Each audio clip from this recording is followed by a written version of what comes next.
continues for a night like this. The theater at MSG, and already the 8th time in his career that Xander Zayas is fighting here on the corner of 34th and 8th in Midtown. But this time it's for gold. Vacant WBO Junior Middleweight Championship against the Mexican veteran Jorge Garcia, who's ready for it 11 years deep into his 37-fight career. He's confident he can pull off the upset. The San Juan-born, Florida-based 22-year-old Xander Zayas trying to have the night of his life. Glad you're with us. Joe Tessitore alongside the Hall of Famer Tim Bradley and Mark Kriegel. And it is really one of the great joys that we have had in our boxing broadcast career to be able to watch this young man go from a high school signee, a guy signing a contract while he's in high school, to a prized prospect, to a fringe contender, working his way to the rankings, to now, Timmy, a title challenger, Xander Zayas. Is this the night? It could be the night, but I can tell you, we're getting 3-1 tonight. We getting Mexico versus Puerto Rico. Yeah. You know about that rivalry. We also get number 1 versus number 2. We barely ever see that in boxing. And you know, both these men tonight, they got to learn how to win the championship. It's not like they're facing like a champion that's been reigning for a very long time. No, they're facing each other.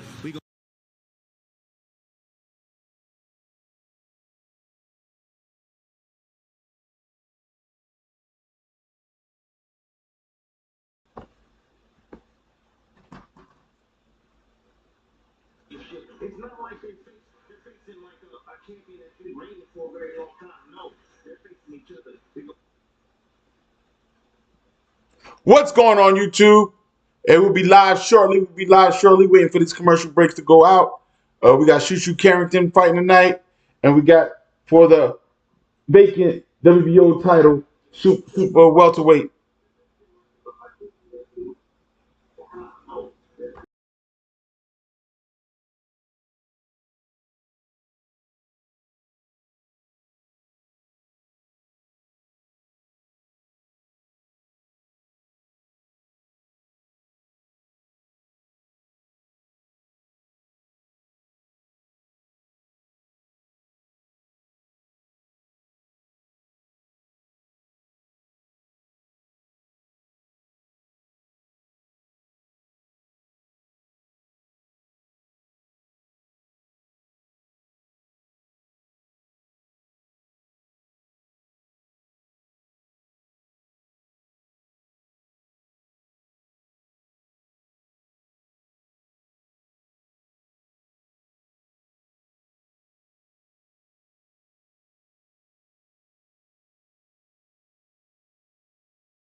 always a great atmosphere on nights like this.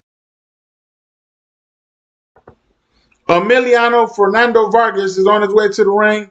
He is the son of Fernando Vargas.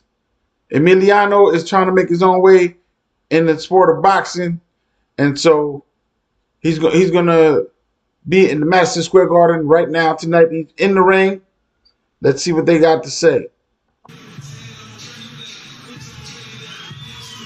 get the night started, junior welterweights going 8 rounds. Here is Jimmy Lennon Jr.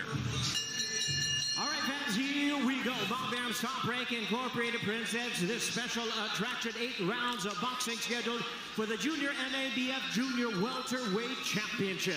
Introducing you first on my left, he is fighting out of the blue corner, wearing white trunks with green trim, joining us from Ibarra, Imbabura province in Ecuador.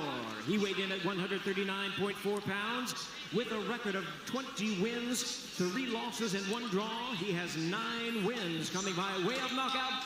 Tonight he is making his U.S. debut. Please welcome to the ring, Alexander Espinosa. And his opponent across the ring, he's tonight's defending champion, fighting out of the red corner, wearing gold trunks with white trim, the phenom representing the famed boxing Vargas family, and fighting out of Las Vegas, Nevada. He weighed in at 139.6 pounds. He is undefeated in his campaign to the ring with a record of 14 wins, no losses, and 12 big wins coming by way of knockout. Ladies and gentlemen, please welcome the hard-hitting and popular, newly crowned, undefeated Junior NABF Junior Welterweight Champion, known as El General Emiliano Fernando Vargas. Once again, our referee in charge now to give instructions, Ricky Gonzalez.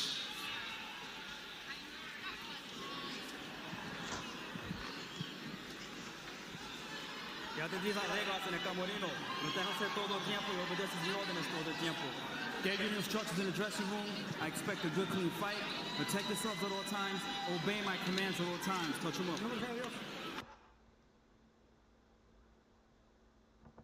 What's going on, YouTube? We over here watching Fernando Vargas' son, Emiliano Vargas, trying to make a statement tonight in ESPN's last time on Top Rank's last time on ESPN. It's the third of 20. Round 1.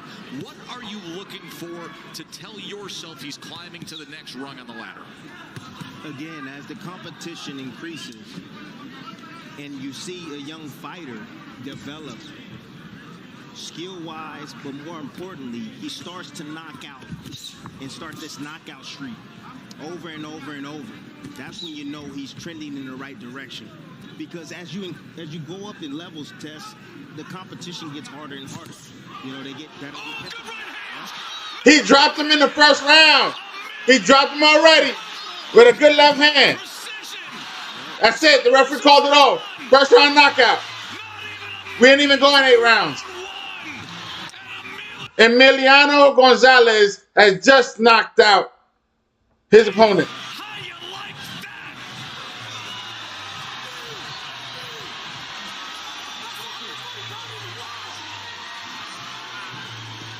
That was a quick fight.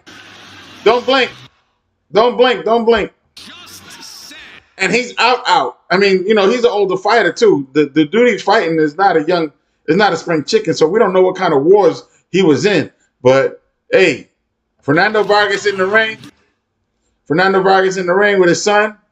And Emiliano Gonzalez is celebrating like he won the world championship.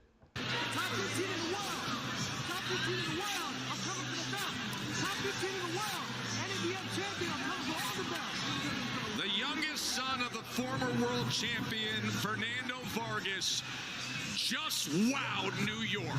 Full counter. He got him with a pull counter. Pull counter. The guy jabbed with a lazy jab. He moved. He slipped back. Pull counter over the top of the jab. Boom. Good night. It was a power 2. a power 2.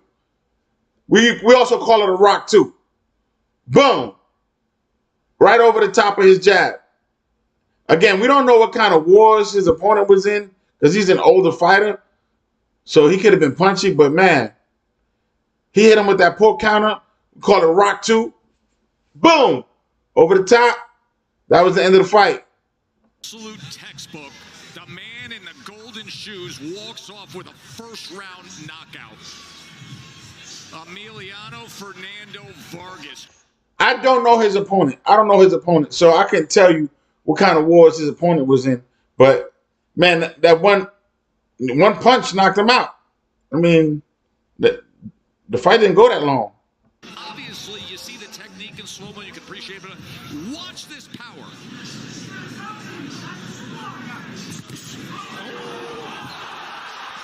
A lazy jab by his opponent, and he pulled counter over the top.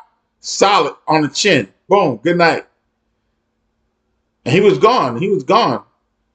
The referee didn't even waste no time and stopped the fight right then.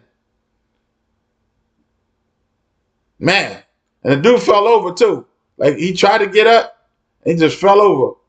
So, I mean, he got a promising future. He got that pull counter. Like I said in my last live video, that pull counter is nasty.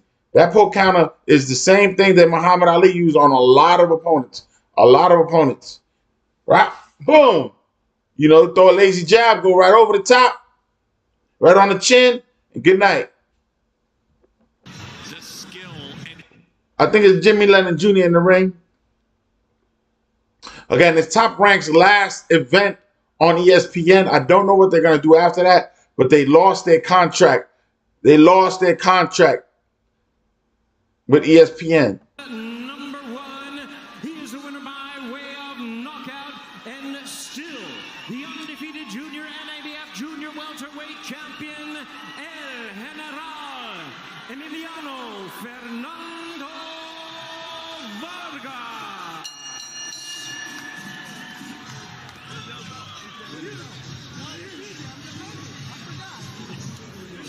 we are going to hear from Emiliano Fernando Vargas in moments.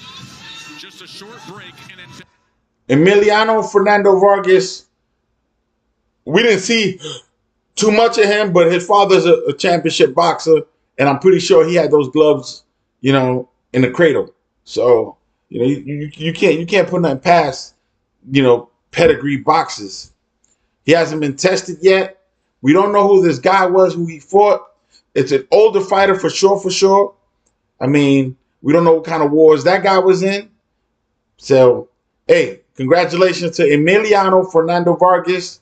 Shout out to his father, Fernando Vargas. He gave us a lot of good fights in his time. You know, so, hey, let's go. They're on commercial break right now. This is, again, Top Rank's last event on ESPN. They have lost their contract with ESPN. This is their last event. They'll probably go to DAZN or somewhere else or have their own streaming service or something because Top Rank is going to need a home in order to broadcast their fights. If they get some no-name, you know, thing or get on Triller, forget about it. Ain't nobody watching those fights. Nobody's watching those fights unless it's, you know, multi-generational or something like that where you got, you know, all-time greats fighting on it. And right now, Top Rank doesn't have a lot of all-time greats on their roster. They have a lot of champions. They're in transition right now. Right now, Xander is going to fight tonight for a vacant belt. He's going to prove himself against somebody who hasn't proven themselves either. So he's not fighting a champion to get a belt. So the odds is on his favor. While we're here, let's talk about the tail of the tape for tonight's main event. Well, the odds, like I said, the odds right now, I think the money line is in Zion's favor, the Puerto Rican. It's in his favor to win this fight. Garcia, Mexican. You know, I don't think he got it. He's got a lot of fights. He also got 4 losses already in his record. We're talking about Zayas Zayas' record is 21-0. He's going for 22 for the championship. 21-0 versus 33-4. He got Zayas has 13 knockouts versus Garcia's 26 knockouts. And again, we don't know who he fought to get those 26 knockouts, but he got 4 losses on his record. And the last fight he had, I think he scored a knockout too. So, you know, he's supposed to be good. But again, I don't know his previous opponent, but I know he won that fight. I saw clips of it. The knockout power is actually on Garcia's side. But Zayas is a boxer, so he's not going to be taking no heavy shots from him. We're talking about a 61.9% in Zayas' ability to knock somebody out versus 78% knockout rate. Again, the guy has 33-4 on his record, Garcia. And then punch by round is 67.8 punches in a round versus 62 punches. Again, that doesn't have nothing to do with connecting. That's just how many punches they throw. So let's see what happens. ESPN is hosting Top Rank for the last time in Madison Square Garden. Let's go back to the ring. Tonight against an 11-year veteran in Alejandro. I just want to give all glory to God. I want to thank all the beautiful New York fans, my boys, my Mexicans, my Latinos. Thank you for showing out. Just a Mexican kid, you know, trying to make it to the top. So 26 years ago, my father fought here, and history repeats itself. If I could be half as great as my father was, I'll make it a long way. So I want to thank my father. Come here, Vato. I love you. I love you with all my heart, and I wouldn't be if it wasn't for you. And you're going to pick me up, and I'm going to be world champion real soon. 3 to 4 fights. Let's go, baby. Top 15 in the world, 15-0. I'm coming for all the belts. Walk me through that finish, because you landed that pull counter right, and then it looked like Espinosa was going to get up, and then all of a sudden, he was rolling on the canvas. Alexander Espinosa is the most experienced fighter I've ever fought. I was ready for 15 rounds tonight. You know, it's a blessing that I got to do it so quick. They don't pay me for overtime, though, you know, so I had to get it done fast. But like I said, I'm ready for top elite competition. My skills are going to continue to show through. All glory to God.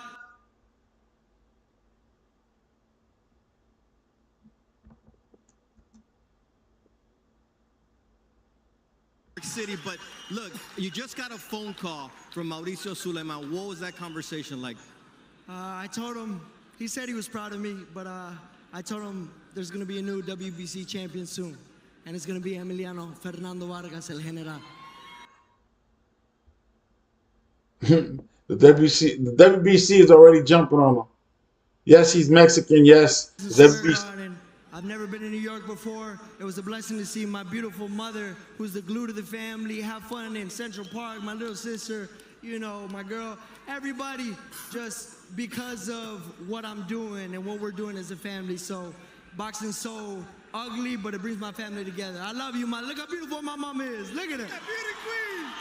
And just finally for me, I want you to tell the people what it is you want to do to boxing after what you've seen happen to your father and your family. I want to be the best fighter. If I could be half the fighter my father was, I'll go a long way, like I said. So I just want to continue to win. My father taught me how to be a winner, and that's all I'm going to do. I'm going to continue to win.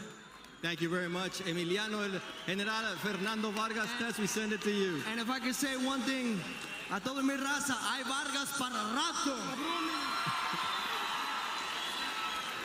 He's 21. The whole world is in front of him. Emiliano Fernando Vargas, 15-0, 13 knockouts. And that is how we... 15-0 and 13 knockouts. Emiliano Fernando Vargas, the son of Fernando Vargas, has won his fight in the first round If you're just joining us, hit the like button, subscribe. Shushu Carrington is next. That should be a 12-round fight, but he should pull it off. It's just a featherweight bout. That should take us into the main event. Right now they're at commercial break. Let's go back to the tail of the tape with Zayan versus Jorge Garcia.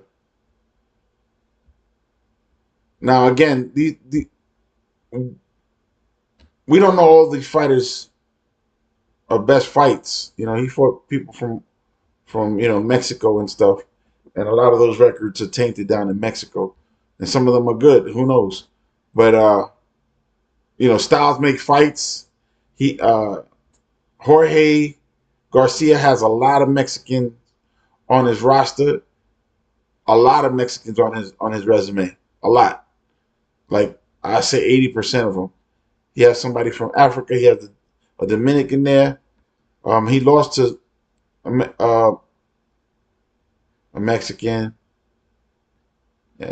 All his losses were to Mexicans. But again, most of his fights were probably in Mexico. And so let's see what Jorge Garcia is going to bring tonight. It could be a quick fight. It might go the distance. I don't know. Again, Zayas is the favorite. He's got less fights. 21 wins, 13 by way of knockout. From Puerto Rico. His last fight he won by decision.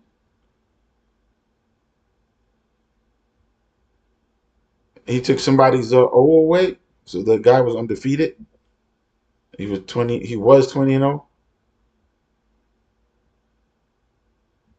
Now he's going to fight someone for the championship who has 4 losses on there, and most of his opponents were from Mexico or Mexican descent, Mexicans. Here, Zayas has a lot of American boxers on his resume. So they're expecting him to box a shutout. Let's see what happens. I don't. The way it's set up right now, it's for him to win the WBA belt. It's vacant, and it's right for the pickings. He'll become champion tonight, and he'll go on to bigger and better things at super welterweight. They're still at commercial break because they're setting up. That was a quick fight. They probably did not expect that. All right, they're coming back. Now they're giving a vignette. Bruce Carrington, Shushu Carrington, is fighting next. And again, his opponent, I think, is an older fighter too.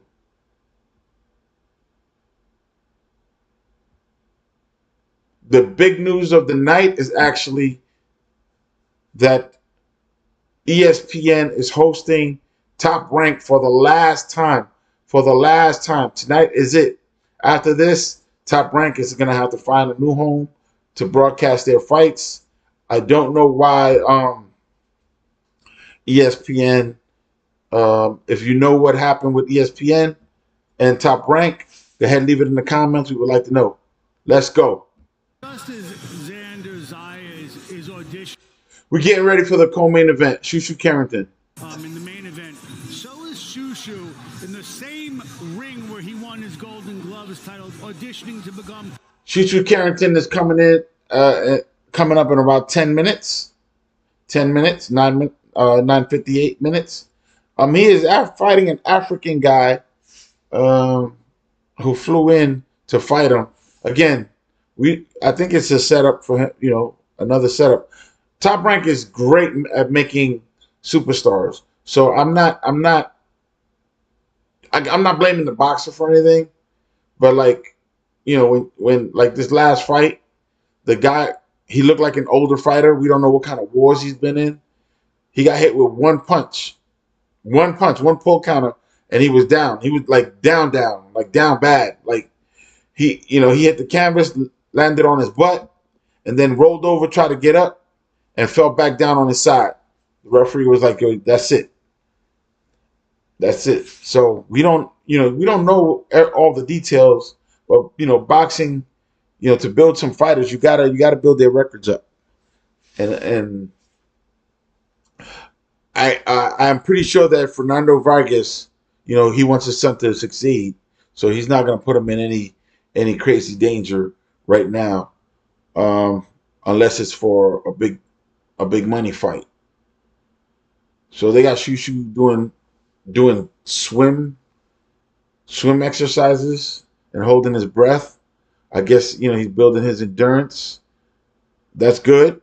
If you're gonna go fight for championship rounds, you gotta be prepared to fight 12 rounds. He has a boxer style, so he might be able to shuffle around the ring. He's got some good hook combinations that have floored a lot of fighters. He punches with the fighters. He counters. So let's see what Shushu got tonight. He's down there in I think the flyweight division. Featherweight, excuse me. Featherweight division.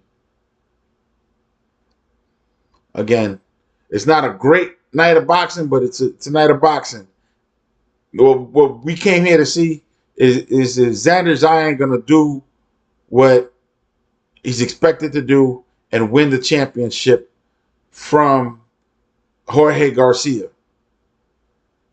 Although Jorge Garcia got more fights, most of his fighters, again, are from Mexico.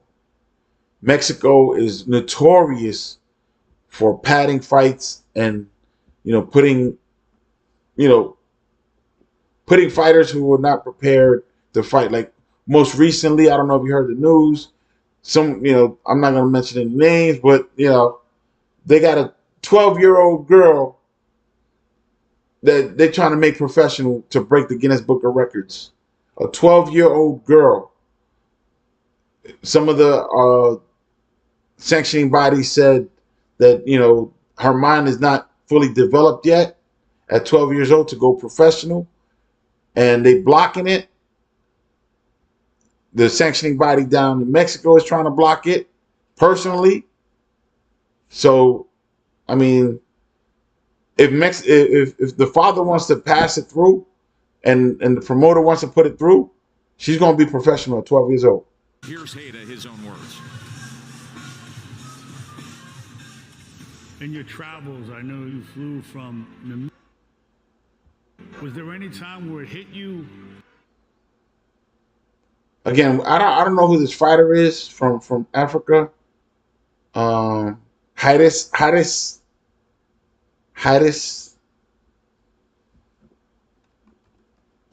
I've never seen him before, but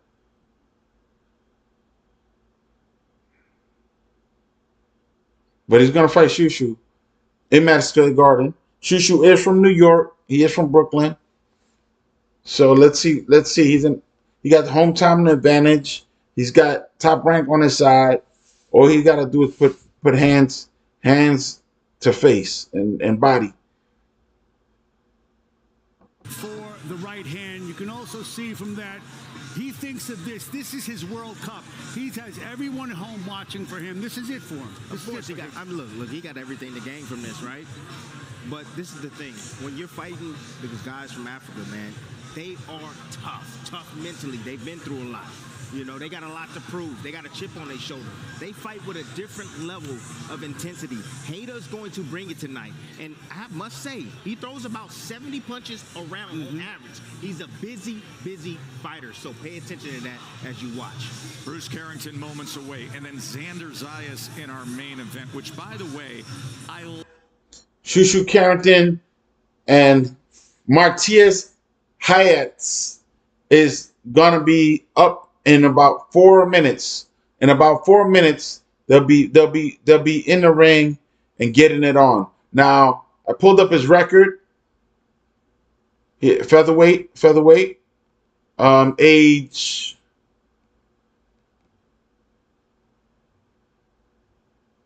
27. Age 27.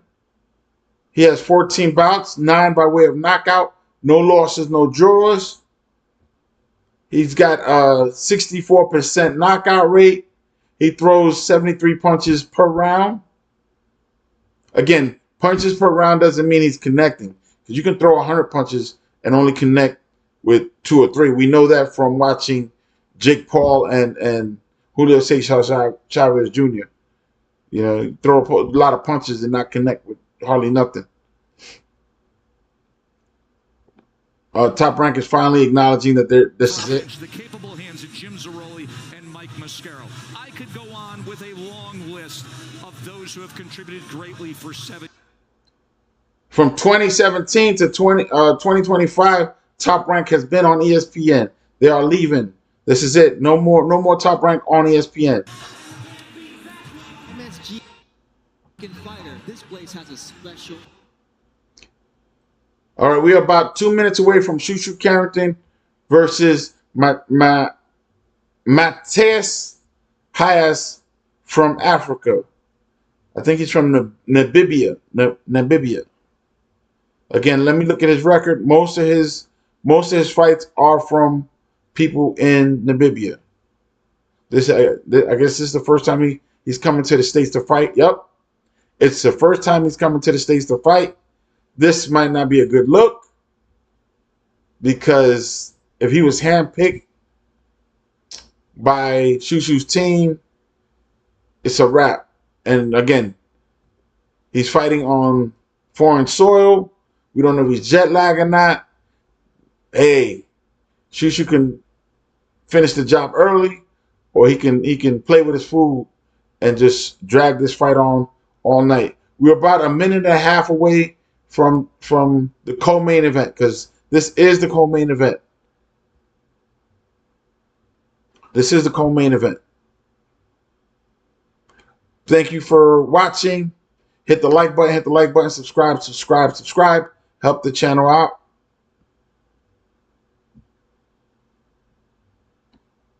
We want to bring more broadcasts in here.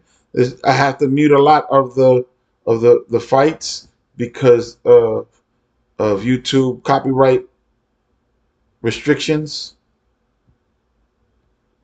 unnecessary copyright restrictions, because there's a fair use and they know it, but they like to, small YouTube channels, they like to mess with us, and they allow unscrupulous individuals to put up copyright strikes or copyright takedowns, in giving small channels copyright strikes, to take, having to take stuff to litigation, or at least give up your personal information. And these criminals that are doing this are not being double checked by YouTube. So I'm disgusted by that. I happen to have that happen to me recently on this channel. You got unscrupulous individuals who don't own the copyright of anything, putting copyright takedowns in order to take advantage of small YouTube channels like mine. We're not falling for that here. And if you're one of those people doing that, hey, I got something for you later on. But we're going to let this one ride. Now back to boxing. Again, this is the last time Top Rank is going to be, this is the last time Top Rank is going to be on ESPN. They started in 2017, and now they're gone. They're gone. They didn't make it full 20 years, but they've had an impact.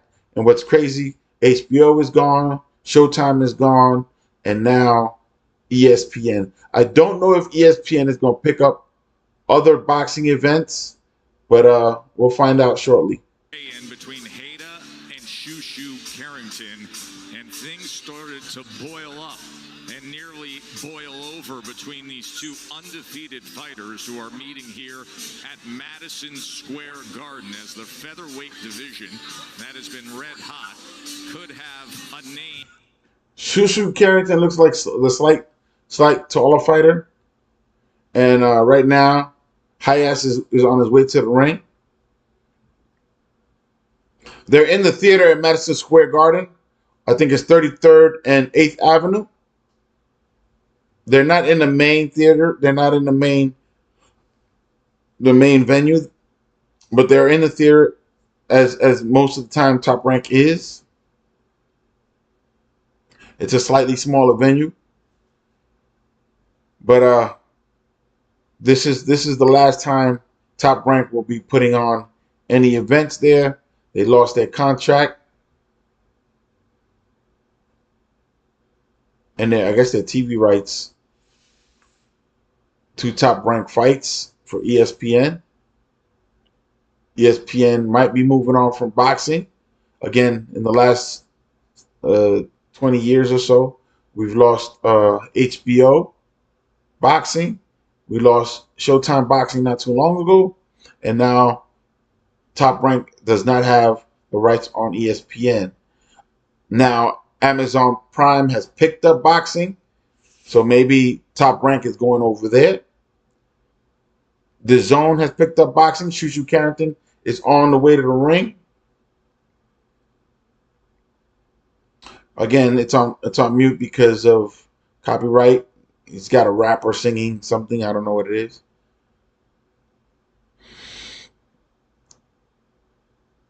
He's got Shushu on the back of his shirt. He got yellow glasses, and he's into whatever he's singing. He's in front of Shushu. Shushu's walking right behind him. They're making his way to the ring. It's a short walk to the ring, so they're taking their sweet time. He is the hometown favorite.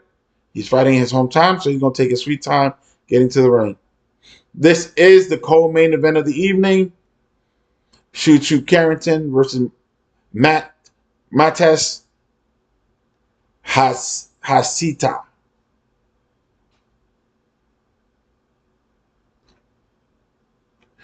This should be a 12 round.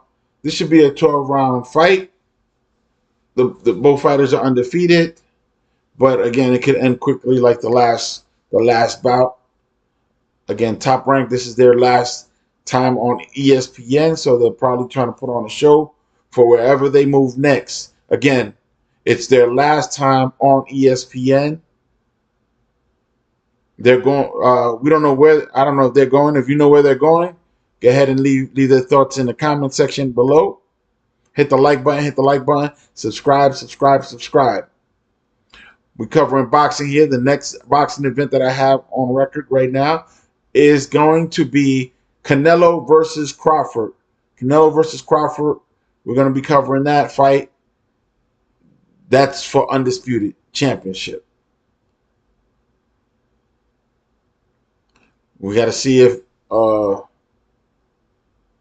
Crawford is going to make history. Jimmy Lennon Jr., it is in the middle of the ring. The introductions, Harvey Doc. All right, fans, here we go. 12 rounds of boxing for the vacant WBC Interim Featherweight World Championship. Introducing to you first on my left, fighting out of the blue corner, wearing blue trunks with black trim, joining us all the way from Windhoek, Namibia. He weighed in at 124.8 pounds.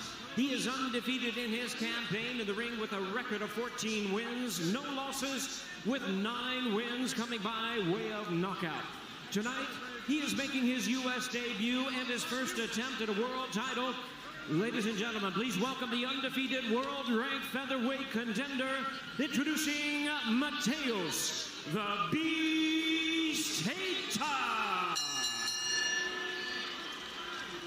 And his opponent across the ring on my right, fighting out of the red corner, wearing red trunks with gold trim, hailing from and proudly representing his home of Brownsville, Brooklyn, New York. He weighed in at a ready 125 pounds. He also is undefeated in his campaign with a record of 15 wins, no losses, 9 wins coming by way of knockout. Tonight, he is making his first attempt at a world title. Ladies and gentlemen, please welcome the Brooklyn boxing sensation, the undefeated WBC #1 ranked featherweight in the world, introducing Bruce Shushu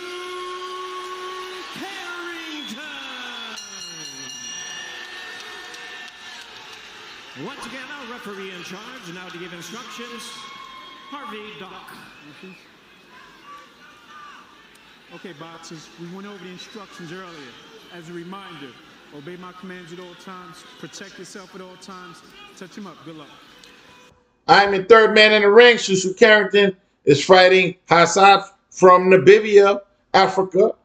Right now, we're into the first round, and let's see how it goes. Shushu Carrington should win this fight in 12 rounds. I don't expect a knockout, but I do expect a boxing match.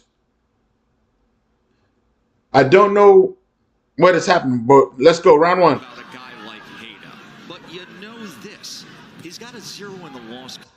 Shushu staying balanced. He's staying at a distance. Hatas is not risking anything. He's jabbing from the outside. He jabbed to the body, jab to the head. First one to connect with a punch. First to hit, first to win. So he's ready, but he looks a little bit intimidated, which I do not like. Hatas is a little bit intimidated. Carrington is ducking under his punches. They finally get close. Shushu shuffles around. He seems comfortable. Shushu is just feeling him out. So far, Shushu is losing this round of lack of activity. He's been getting tapped a lot. But, you give up the first round in order to figure out what your opponent's going to do. As I'm not giving him a round for standing there. And he caught a couple of shots to the body. Oh. Hassad gave him a two-piece, a jab, and a straight right. These are two orthodox fighters. Shushu is staying at a distance, but Namibia, he seems nervous. There's a lot of nervous energy.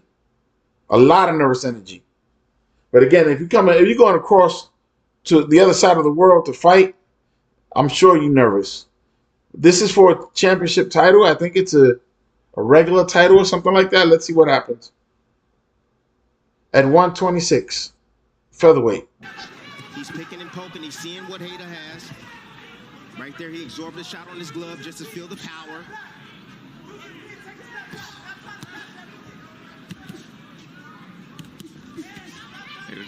Nice combination from Haydas. 1-2, 1-2. Just lets his hands go. He don't load up with shots. He just has heavy hands. Now Shushu probes to the body with that right hand. Shushu's picking up his action in the late rounds. He can steal the round with a flurry. Let's see if he does that. That's one thing that I see, but I also see Hayda reacting to those feints from Shushu. See, when you're feinting like that, you can get your fighter, you can freeze him, you can get him out of position as well. And Shushu, I'm looking for that left hook to come over the top for him. You feinting him with the jab, the left hook will come around. Shushu about to win this round. I mean, he came in the late stages. Out of 3 minutes, he only worked the last minute of the round, and he's gonna take this. He's gonna take this round because of clean punches. That's crazy. He stole the round. It's over. It's over. I got to give it to Shushu. He stole the round, but hey, if you're gonna let him do that at the end of the round, the judges, by the time they look down at their scorecard to put a number down, they're gonna give it to him. Shushu won that round, and he only fought 1 minute of the whole round. He was catching jabs to the stomach and jabs to the head. It wasn't hard punches, but it was enough, active. And they would get hit with combinations: 1-2, 1-2, 1-2 hook or light hook, because it wasn't really a full punch. The dude is timid. He's staying on the outside. He ain't really coming in like that. Shushu staying balanced. I mean, at one point he even dropped his guard, so he's really comfortable fighting this guy. This guy's not really aggressive yet. I haven't seen no aggression from him, so Shushu's not even intimidated. He got no respect for this guy. He got no respect. Round 2 coming up. Number 2, after that first round, there were things as much as we could say, hey, I feel him out round. I gave Shushu the first round. Established the seeds that were planted in round number 1, Timmy. You plant seeds, especially with the jab, but also with the feints. Shushu He understands that. Shushu circling his jab.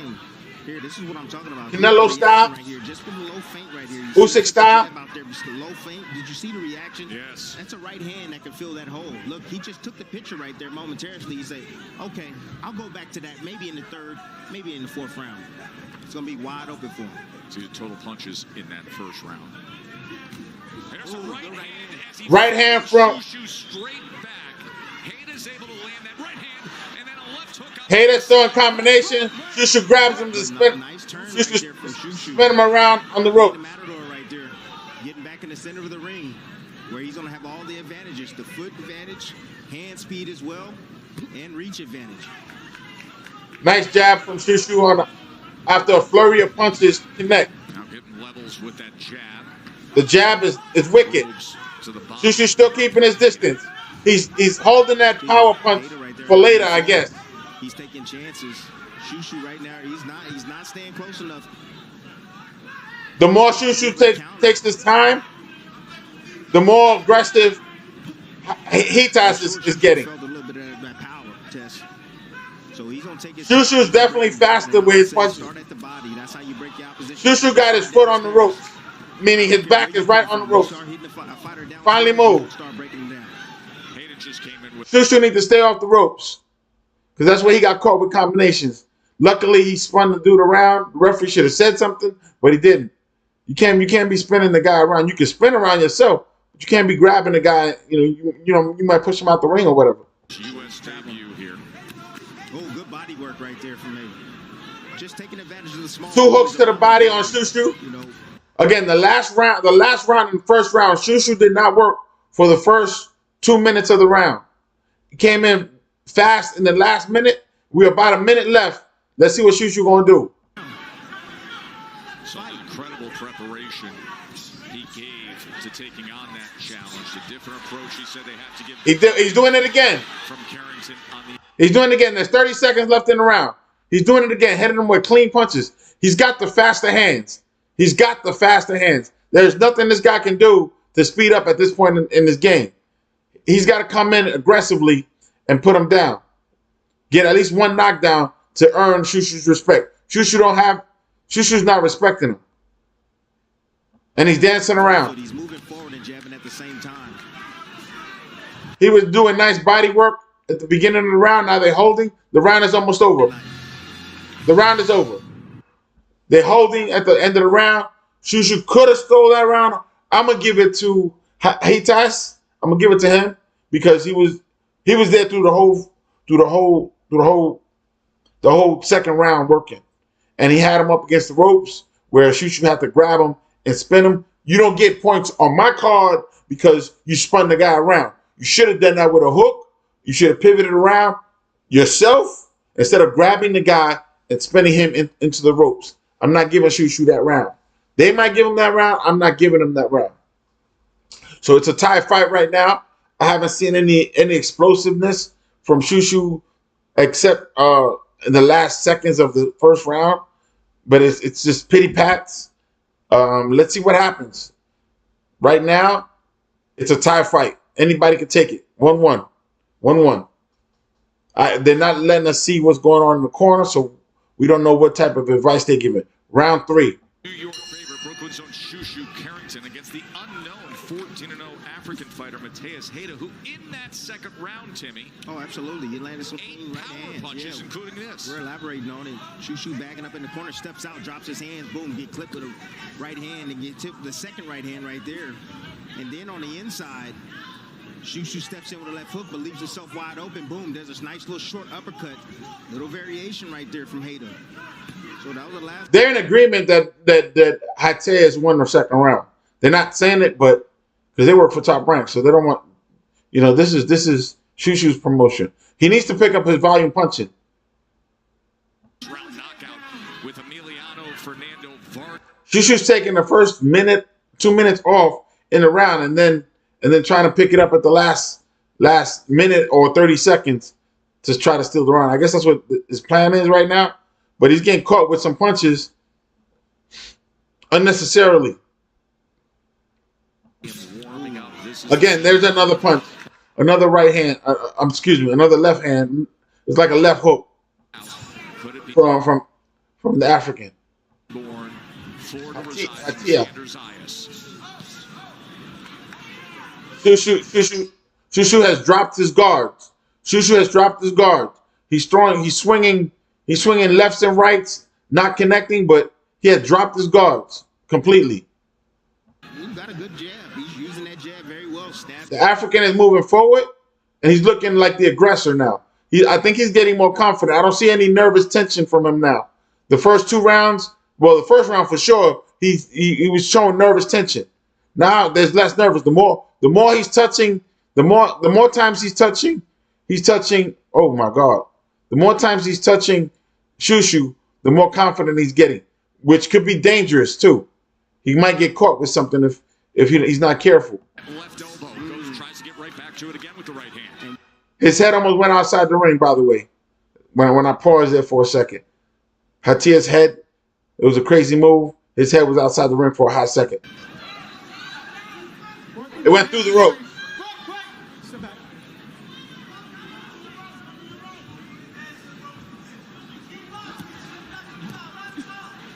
Little level change right here from Shu. Stabbing down low, but nothing came up top just yet. No, just missed with that nice counter. Right hand. Counter with the right hand to the body as well. Shushu came with the cleaner punches in this round. He stole the fight in the last 30 seconds. There's 12 seconds left. 10, 9, 8, 7, 6, 5, 4, 3, 2. Shushu threw a whole bunch of combinations, and that's the end of the round. He stole that round again. He stole that round. I don't know what's going on in the other corner. They're not letting us see. But right now, Shushu's not looking like he could win this fight the way he's fighting. He's stealing the rounds. He stole 2 rounds at the end of the round. So it's 2-1. It's 2-1 after 3. It's 2-1. Shushu's winning by one round. And both those rounds, he did his thing at the last minute or so. This time it was the last 30 seconds. He did a flurry of punches that weren't answered back. You can't do that. If he throws punches, you got to answer back. He took a lot of punishment at the end of the round. That's stealing rounds. Again, the judges are looking at that, and then they look at their scorecard. They're like, I don't know. Okay, I'm gonna give it to what you call because he just did that. That's how it works. Shushu Carrington is the house.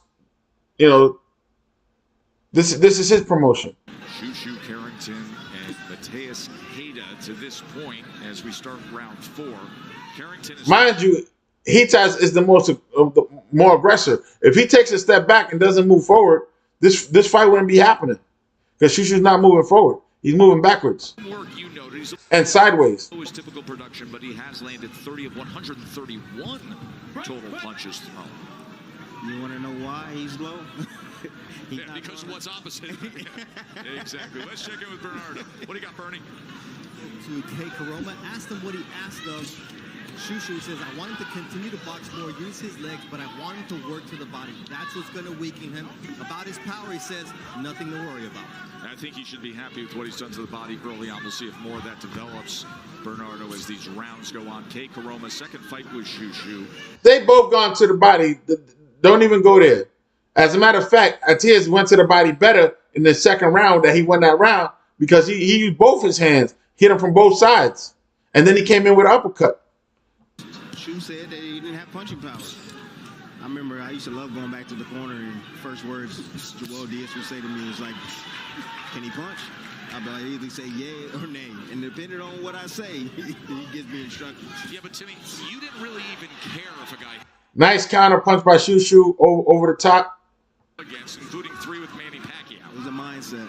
Really sloppy by Atias, throwing punches recklessly without connecting with a jab or a punch first before coming in with hooks that didn't even connect.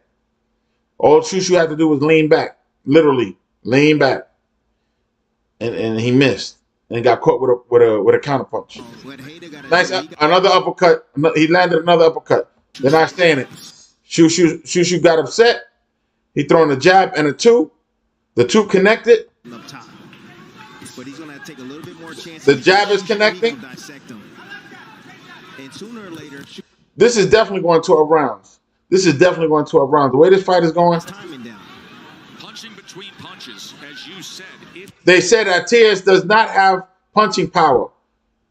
So Shushu's just taking punches, walking through his punches. That means he could drop his guards. Moments ago here in round 4. In the minute, Referee warned Shushu about holding. it's going to be all downhill for Hader. And he's going to do that with right hands. This is the co-main event. Keep punishing Hader with right hands over. This is the co-main event. Or to the body. Zayas needs to let his hands go. He's getting caught with jabs. He's taking too long to connect. There's 10 seconds left. Shushu did the same thing again in this round. He turned it up in the last 30 seconds. There it is. He turned it up in the last 30 seconds through a flurry of combinations, which really didn't land, but it looked good. He won that round. I don't know what to tell you. This is. They're not really touching each other that much. And if the guy doesn't have any power, Shushu is not respecting him. He's just waiting for the last 30 seconds of the fight, of the round, and then throwing flurries and winning the round. Because I give him that round. I have to give it to him. The sloppy boxing from the other guy doesn't look good. You know, he's smothering his punches. You know, when he's up close, he's letting Shushu spin him around and hold him. The referee warned Shushu of holding. I think we're after 4. It's 3-1. What do you want me to say? It's not an impressive performance. Like I was expecting Shushu to school this guy in boxing.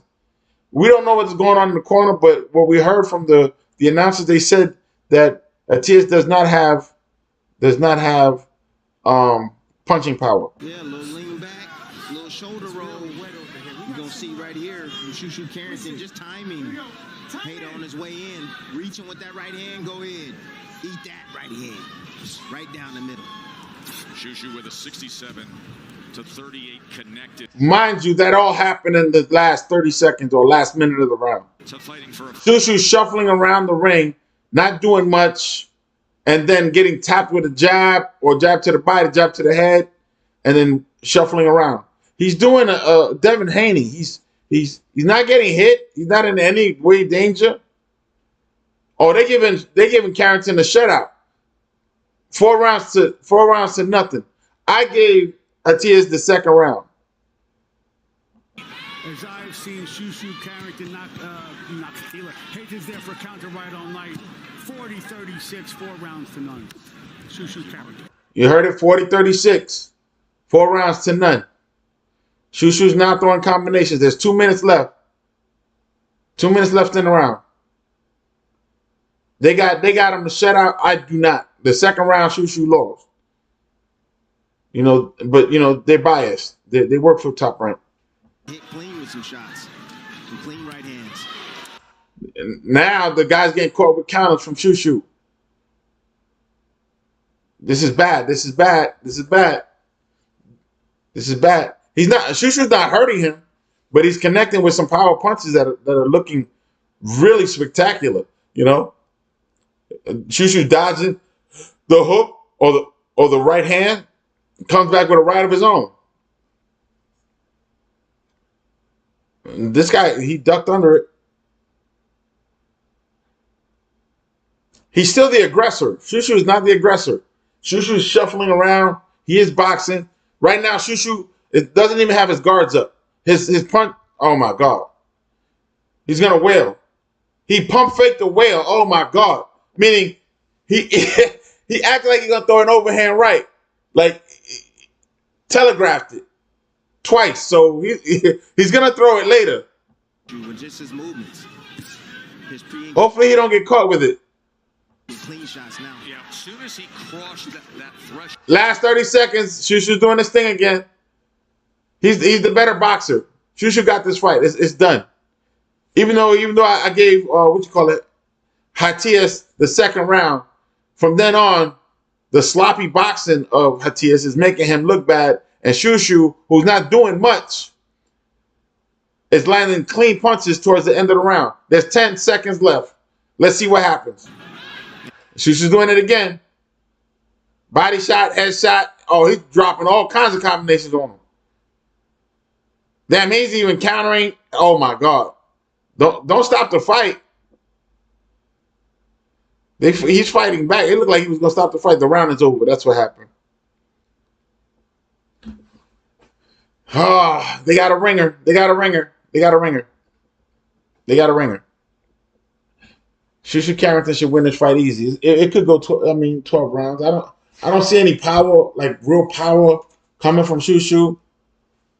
And he's throwing flurries towards the end of the round, so he's pretty rested by the time the last minute of the round comes. And Hatias, he's being aggressive and moving forward, but now he's moving forward without throwing any punches. There's a problem with that. We're boxing here. Throw punches, throw combinations. Get on him. Put pressure on him.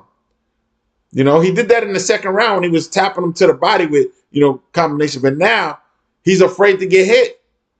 You know, Shushu dropped his guard. This is what he did. He dropped his guard. Then he act like, some schoolyard shit. He actually, no. Oh my God. All right, we're in round 6. We heard from Mateus Hayda as to I got it. How the fight would go. 4-1. You go 5 rounds with Shushu Carrington. You understand what's opposite. Shushu's starting to pop that jab nicely, really nicely. Skill level differential. He's not coming on the inside, so quite, as you said, not quite. He's going to shoot missiles from the outside until he gets him in trouble. He's taking away all that volume that Hayda likes to throw with. He's not being stationary and being the target.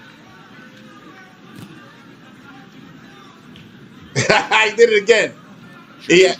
With an 83-47 connect advantage. Nice body shot from headshot. Nice combination from Shushu early on in the round, which is impressive. Finally, they're so bored with this fight. They're showing Jorge Garcia hitting the mitts in the back. This is terrible. This is terrible. We don't need to see Jorge Garcia hitting the mitts in the back. They could have done that between rounds. Jesus Christ. Jorge Garcia on the other. That is coming up in that's disrespectful to the boxer. When you put them picture on picture, you move the event that's happening right now. Move it to the side to show somebody in the back doing something that's not impressive. Jesus Christ, Top Rank. This is why ESPN cuts you off. Shushu dropping that jab upstairs and downstairs from the outside. He threw a bolo punch that did not touch anything, but it was soft. He's just tapping him. He's just tapping him. Playing with his food, like I said early on, before even the fight started. He's going to play with his food. Pop, pop, pop. He's out of it. Nice combination. I mean, he's even pushing the guy back now. Punch combination. Hatias is not throwing any punches. He's catching the overhand right. Remember before, he was pumping it. Now he's actually throwing it and landing it. Shushu's getting more aggressive now. He's winning the whole round. Shushu won this whole round. This guy has not thrown any real punches. Talk about he throws 70 punches per round. He ain't throw 70 punches this round. He finally caught Shushu with a combination. Shushu holding. Shushu ducked under the overhand right and slipped into the middle of the ring. Shushu's backing into the corner. He's holding. Oh my God, that was slick. He held his jab hand and then he hit him with a right. Salute to Mr. Timothy Taylor. Welcome, welcome.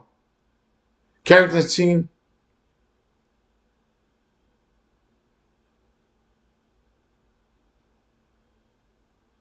Yeah, I agree. I don't see a knockout in this fight. Shushu's not doing enough to knock him out. He's actually running a lot, but he's telegraphing that overhand right.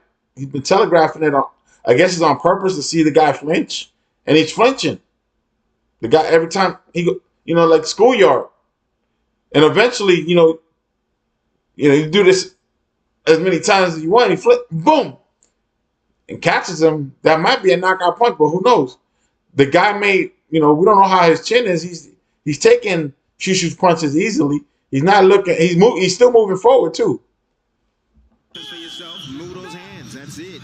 Move those guards. You saw that low guard, that lead hand down of Hader. Shushu coming from that crouch position. He sees it. Boom, right on the chin. Look, Hader's taking those shots very well. I'm gonna say this: if I was in Shushu's corner, I would say focus on the body. And look at the body numbers as you see the full. They're going blow for blow now in the middle of the ring. Shushu's getting the best of it. Oh my God. That's unnecessary. Shushu, stop boxing. Shushu's not even moving around. He is disrespecting him. Shushu's not even moving around. He's standing in the center ring, feet planted. Hurting him every time you hit him into the body. Bernardo, what are they saying in the corner of Hader? I just spoke to Nestor to buy it. Hader's getting aggressive again.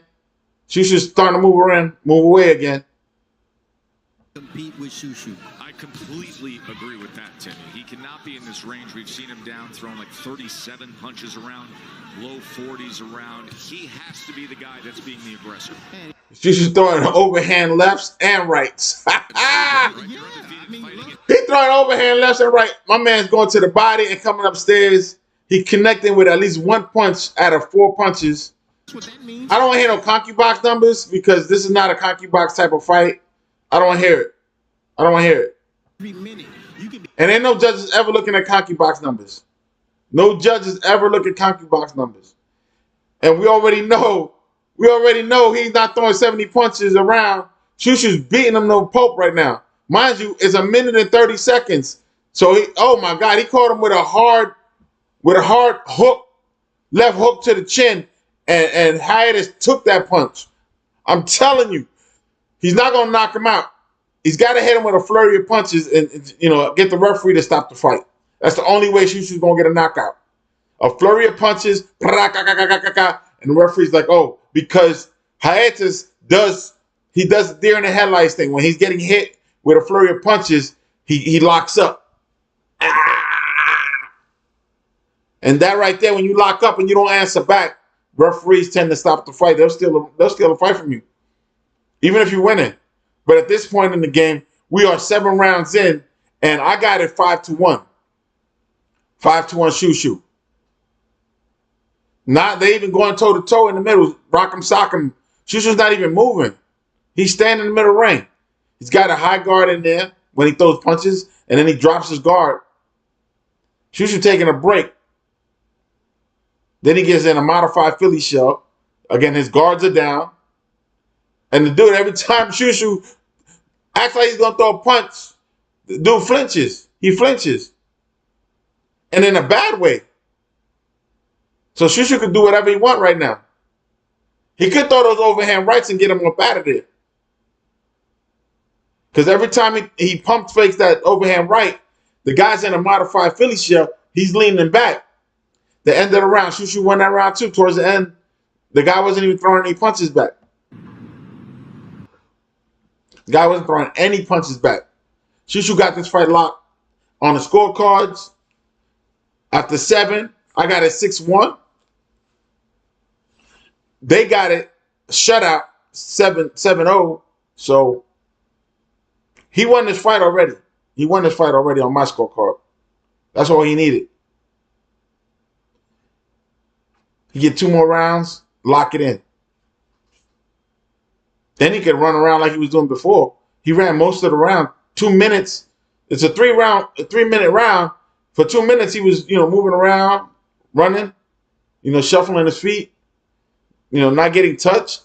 The guy was trying to be aggressive, throw a couple of combinations, or maybe a one-punch, a one-punch jab or one hook that didn't land or landed on the gloves. Let's go. Round 8. Bruce Shushu Carrington in good form tonight. He has, of course, loved. Oh! Shushu caught him with a hook. A counter hook at that. A sloppy jab got him with a counter hook. Shushu got he's comfortable. The nerves are gone from Hiatus, but he's not letting his hands go. against Bernard Torres. Of course, that's a night that many remember. I think the body shots early on that Shushu was throwing that weren't really that great. I think that slowed him down. But he's still the aggressor. Mind you, Artiz is still he's still the aggressor. Shushu's up against the ropes right now. He shuffled away, shuffled around. Maybe this is the time. Shushu still shuffling around. Easy work for Shushu. Yes. But maybe this will open up. Shushu looking for counter punching, so he just tried to do a counter uppercut. It's okay, you know. But he caught him with a jab, a counter jab. Like wow. However, I don't see Hatias in trouble at all, and he's gotten hit with some hard hooks from Carrington, and he flinched again.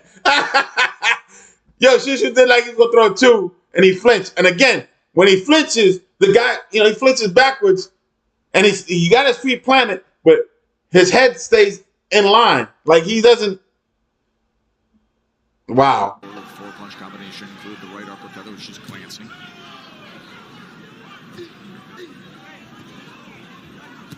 So that'll be a good test for. That's a good question. That'll be a good test for Shushu. Shushu got like 17 fights or something like that. I don't remember right now, but why not? Why not? Right now, before he even. I mean, he's a boxer anyway, so he can get a title fight. He's gonna box him. He's not gonna try. He's not gonna try to go blow for blow with these guys. He's gonna try to box him. He could fight Nick Ball or Stephen Fulton. And again, he knows how to steal rounds. I watched him do it. So come right in, walk right back into this corner. And meanwhile, Shushu's gonna fight himself. Shushu put himself in the corner, told him to come back. Shushu, he backed himself into the corner, told him to come in, and then he came in and hit him with a flurry of hooks, and they backed up into the center of the ring. Leave opening so that way he can counter. Lomachenko once did that upstairs in the big. There's another counter left hook from Shushu that didn't even stumble Hatiz. This is what I'm saying. The power is not there. Hatiz doesn't like getting touched. That's the only problem. The round is over. Shushu won that round.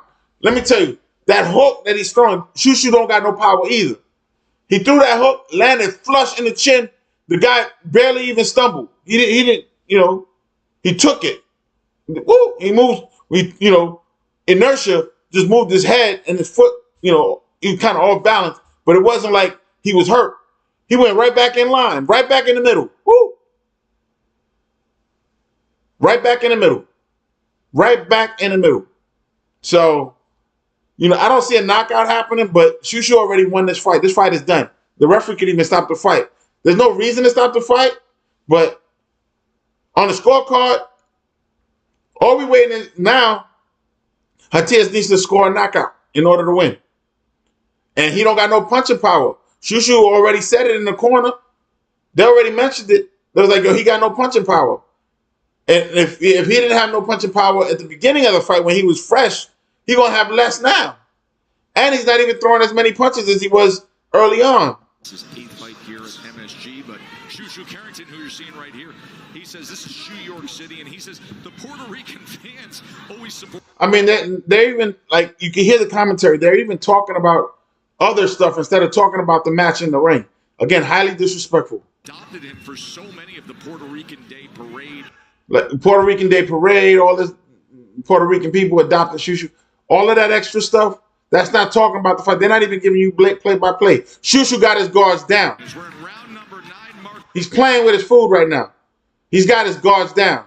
He's got his guards down. You're seeing why guys don't want to fight Shushu with or without a belt. You can talk about the lack of a knockout. Let me tell you, if my man put pressure on Shushu with some hard punches to the body and to the head, he might have something. But he doesn't have punching power, and then Shushu's playing with him.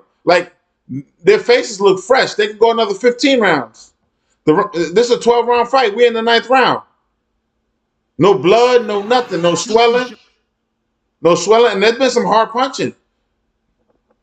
It hasn't been hard enough. Give me something to wow. There's another counter left hook.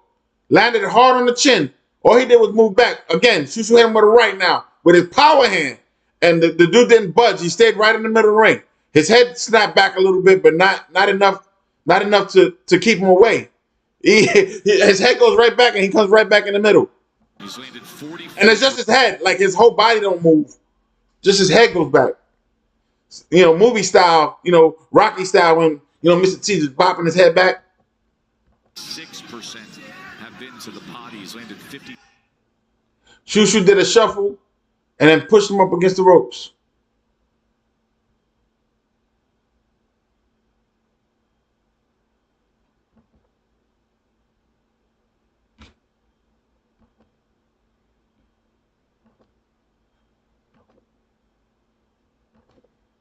Anytime Shu goes downstairs, you see Hater. He defends his body. Hey, Karoma, Shushu's trainer, picked up on that very early on. They have been committed to it. He got to use the double left hook. So he going to have to slip outside, use the double left hook, get him to raise that hand up, go high, and then go drop down low, and he'll be able to hit that liver.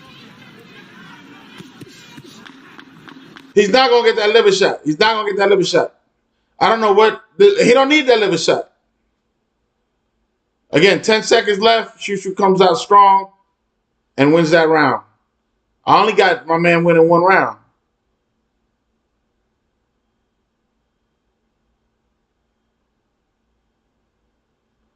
Like I said early on, Top Rank, this is their last event with ESPN.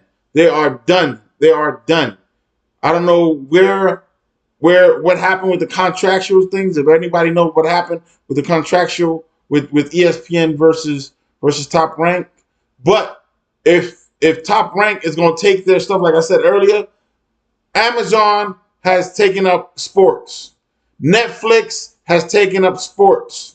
So even though we lost HBO and we lost Showtime, and now we're losing ESPN, I don't know how their financials are. Maybe the ESPN money is drying up, but Amazon is picking up boxing. Amazon Prime, they're doing boxing on there. Netflix is obviously doing boxing, live sports. Away from our WBO junior middleweight We're in the 10th round. Championship fight to see it just 22 years old if Xander Zayas can become. And we know DAZN is also doing it. As long as Top Rank doesn't go to Triller or something like that, they're good. More pronounced.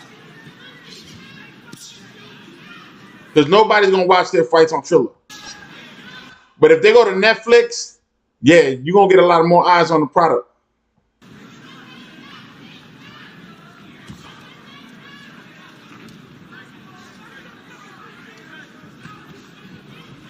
I think PBC has a contract with Amazon, so I'm not sure if Top Rank can go over there.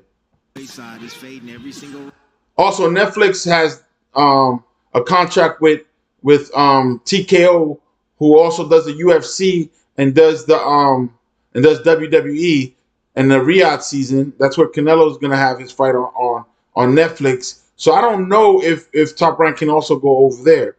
So their options are limited right now. To your point, as we go on and on and on, and the skill gap becomes wider and wider and wider. Absolutely. This wasn't going to be no technical. It shouldn't have been a technical battle for Hader. They're going blow for blow in the center of the ring. No major shots that is hurting anybody. They're getting more tired from throwing punches than they're getting tired from actually getting hit. So Shushu he does that a little bit to take a break, and then he gets back on the bike and throws the jab from a distance, and then he throws a flurry of combinations, and he wins the round. The guy is throwing punches that are not connecting, and it's one at a time. He's throwing one punch at a time. He's not throwing combinations. He's throwing one punch at a time. And like I talked about with Caleb Plant, one punch is not a combination. You're not doing anything. Oh yeah, I hit him with a good left hook. And you needed to follow that left hook up. Shushu's beating him in the poke right now. But again, he got no power either. Shushu looked tired.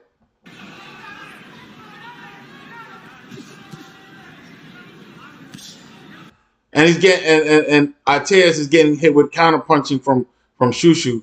So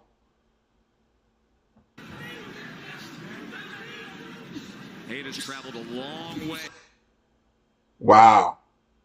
And they were face to face, and things were getting heated after the weigh-in. But right now, But Golden Boy didn't have too many places either for a long time to promote their fights other than Riyadh season.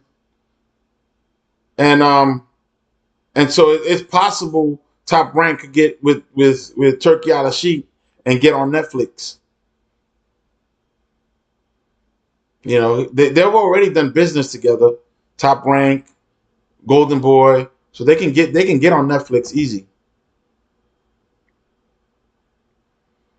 The 10th round is gone. Let's see where they go with this next. We're going into the championship rounds. I don't expect a knockout, so I don't expect Zayas to win anything. He came all the way from Africa, Namibia, Africa, to lose here. I would be upset if I was a boxer and I flew, 3,000 miles to lose. And he lost because he don't got no heart. Like, he needs to come in, let your hands go. Let your hands go.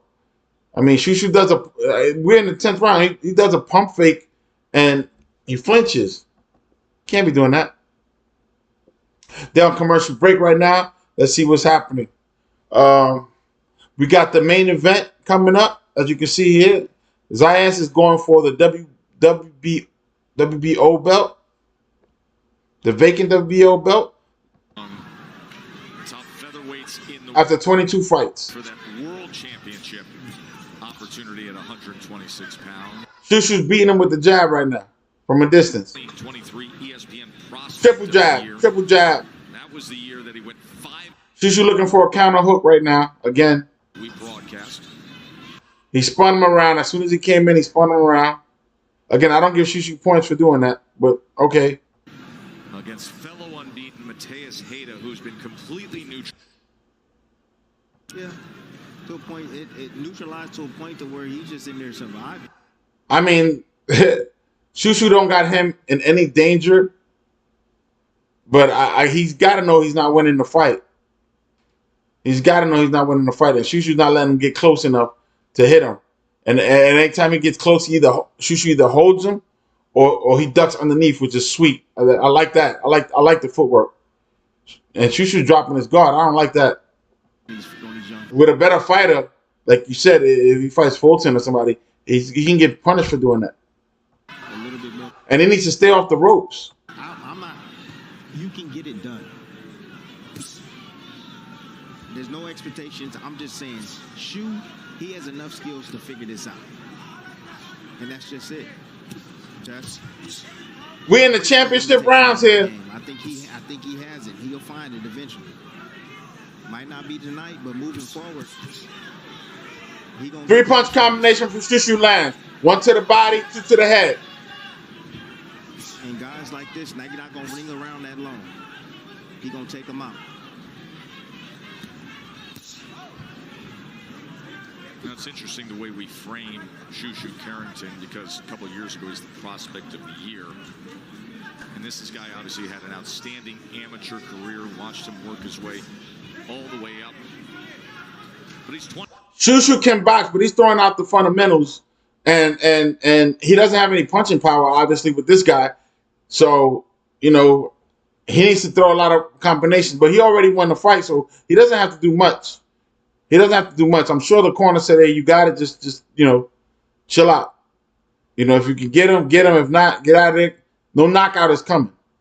He's dodging his punches, so he's showing his skills, the defensive skills. He's dodging punches, and he's connecting with his own. That's boxing. That's boxing. Talented. I was expecting the whole fight to be like that. Hit and not get hit.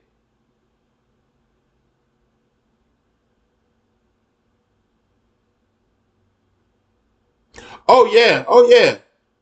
Top Rank don't have any major fighters on their camp. Everybody they had left and became independent. Everybody they had. And and they didn't create any major draws because they got a lot of real boxers who don't put, you know, for lack of a better term, people on, you know, put people in seats. Top Rank don't have any real big names, like you said. I agree with that. So I don't know what network would pick them up.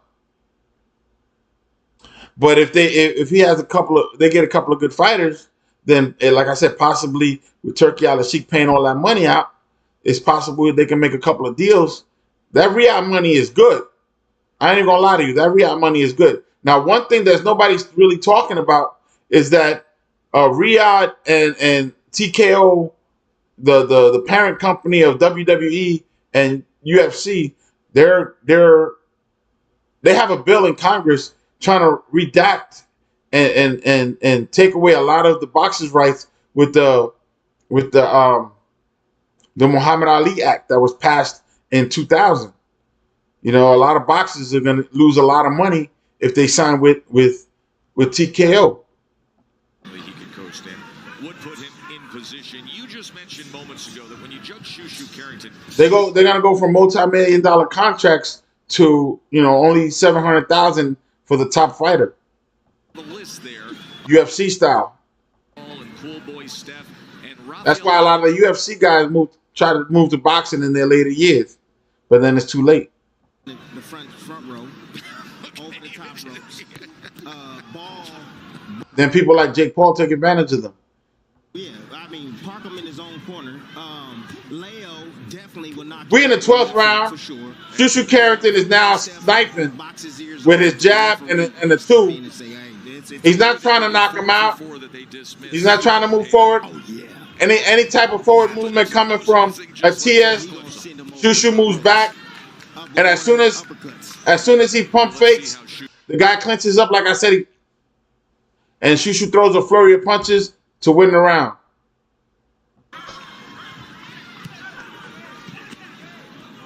They both got no punching power for each other because he's staying there taking a lot of hits.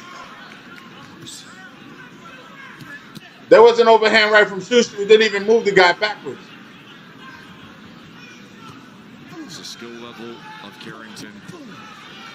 Man, beautiful combination from Shushu. 2 hooks to the body and 2 overhand rights to the head. He came back with the jab. Now he got hit with a counter. Atias got with a counter left hook. What he told us would be a certain approach to his training camp for his first 12-rounder, because that hasn't been a question at all.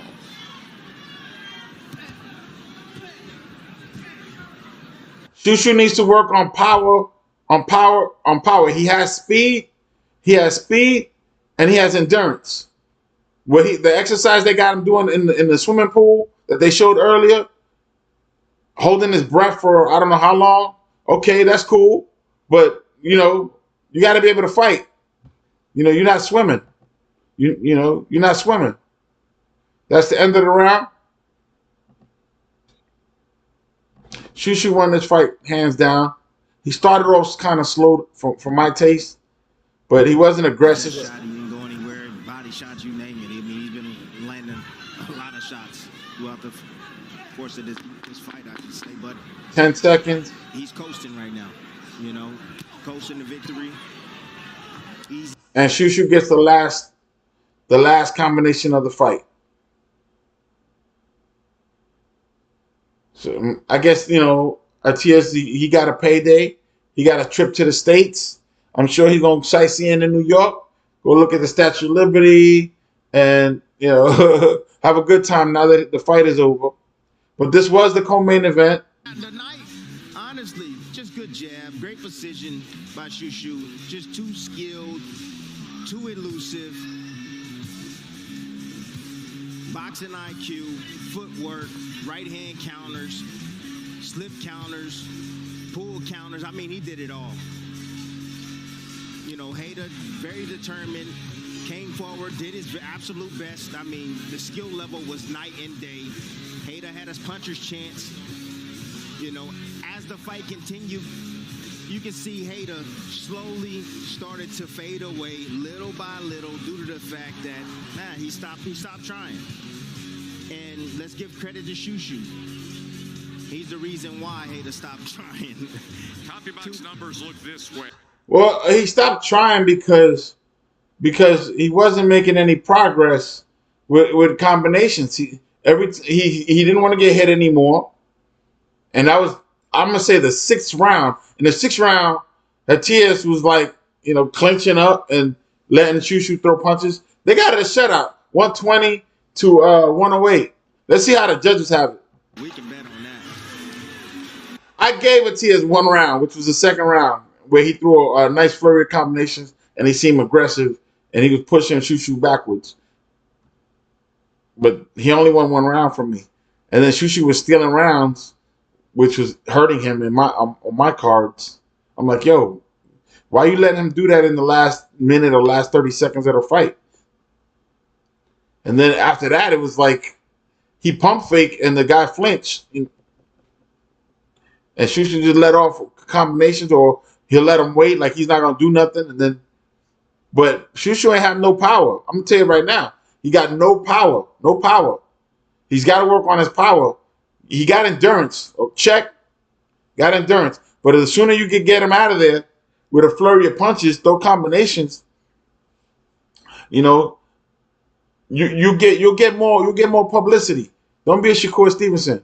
Side Steve Weisfeld soars at 120 to 108. All 3 in favor of the winner. Still undefeated. And now the WBC interim featherweight world champion, Bruce Shushu Carrington. Brooklyn's very own here in. He batted a shutout. It was no competition.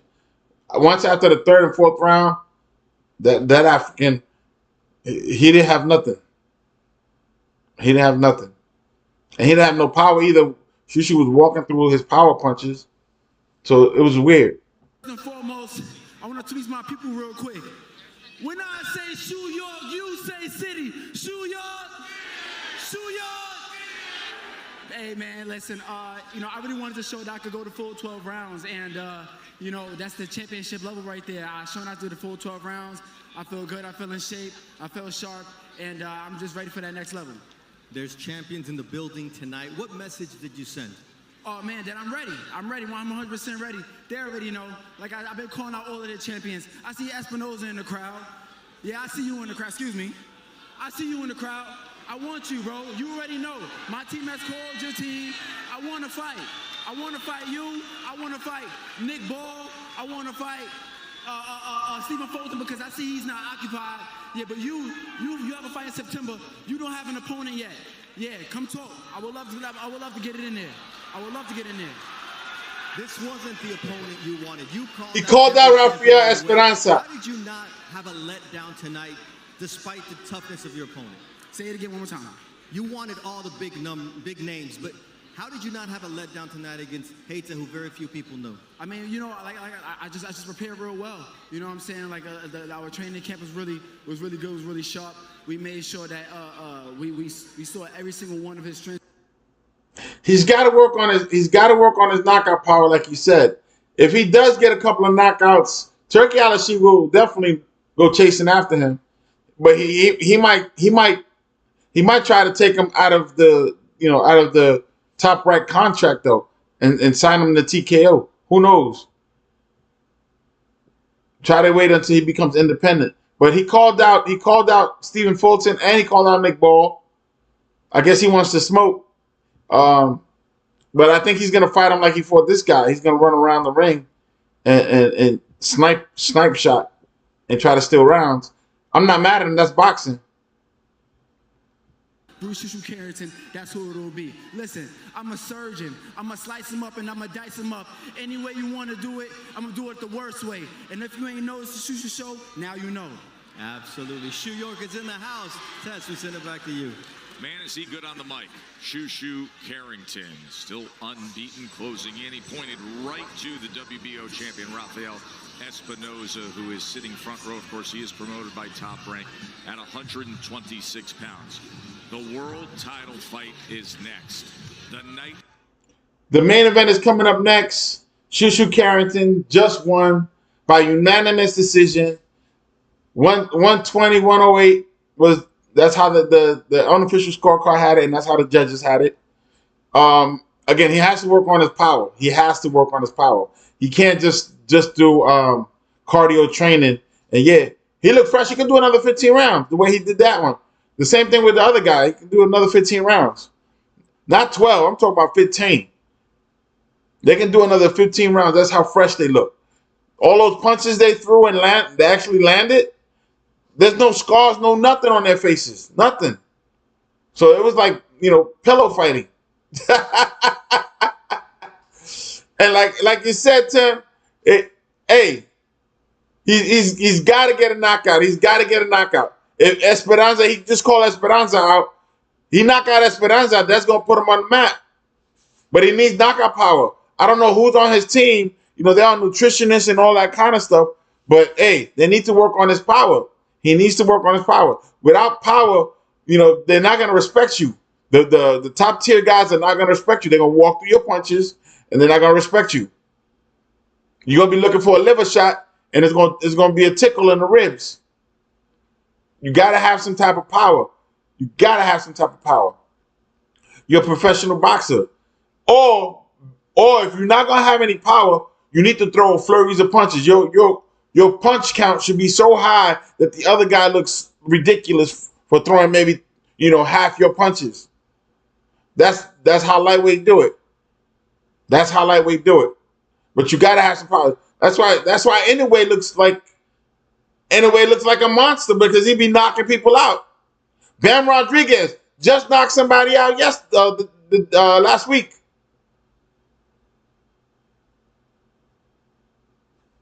Bam Rodriguez got power.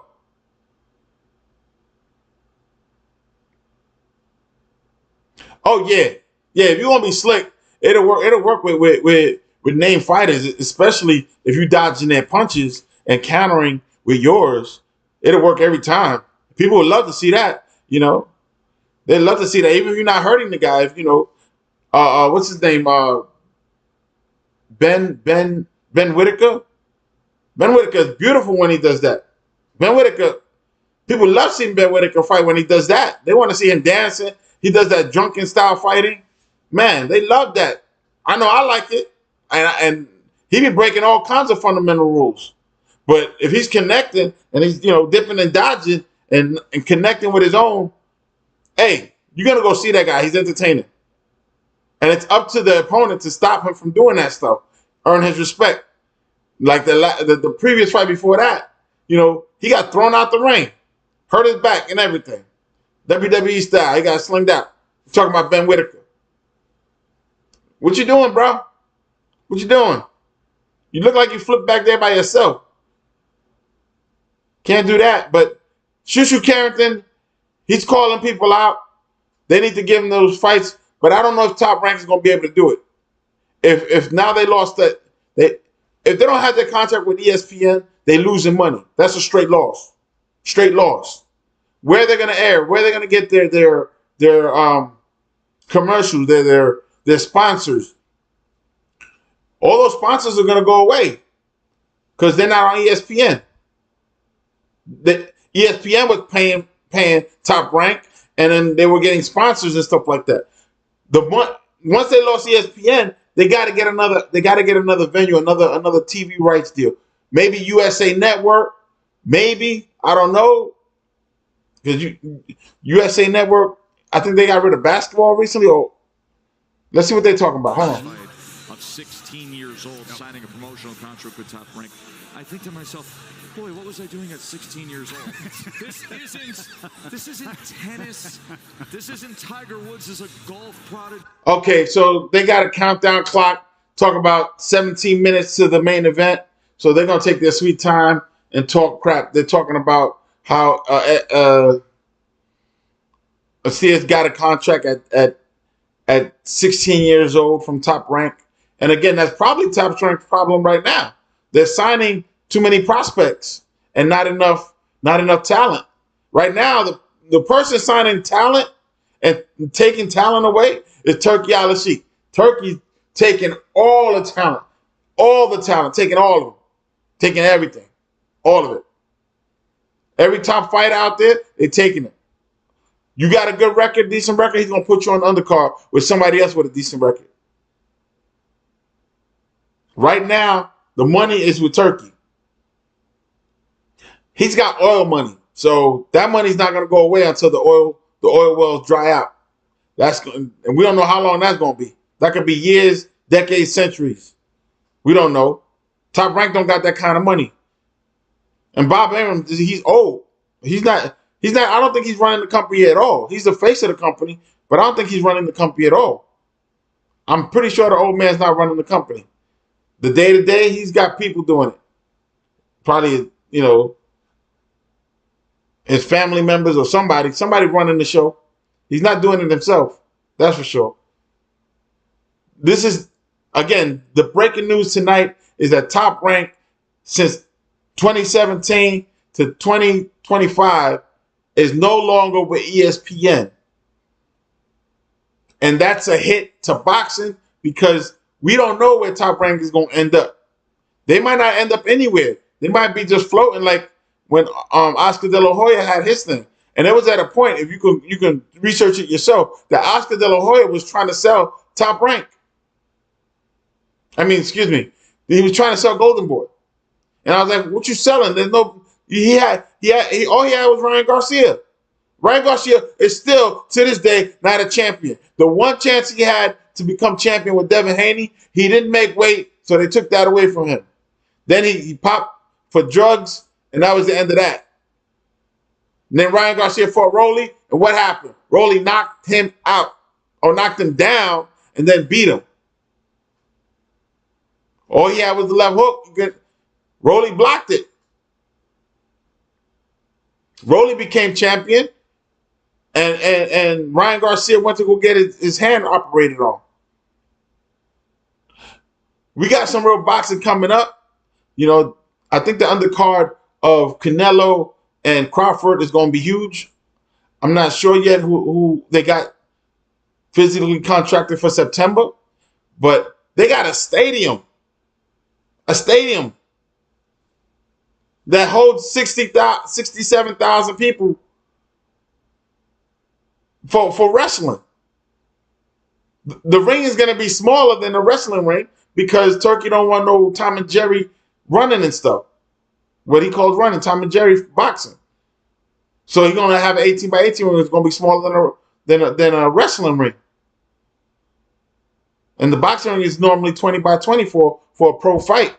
But 18 by 18, it's going to be 16 by 16 in the inside.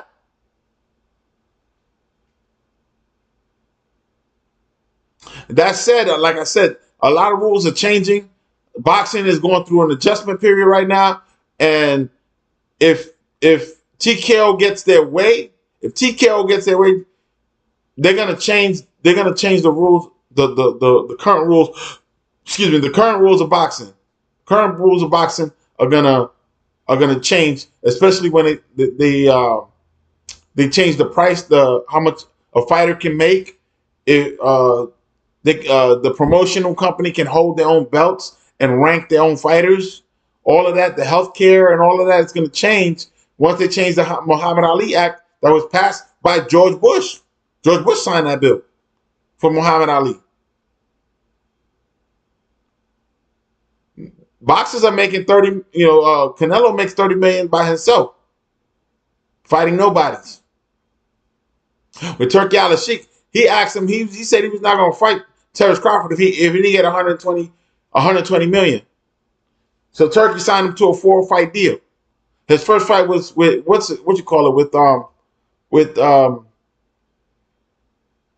William Skull, and William Skull wasn't there to fight. He was there to collect a paycheck. He didn't want to get hit at all, and he wasn't looking to win.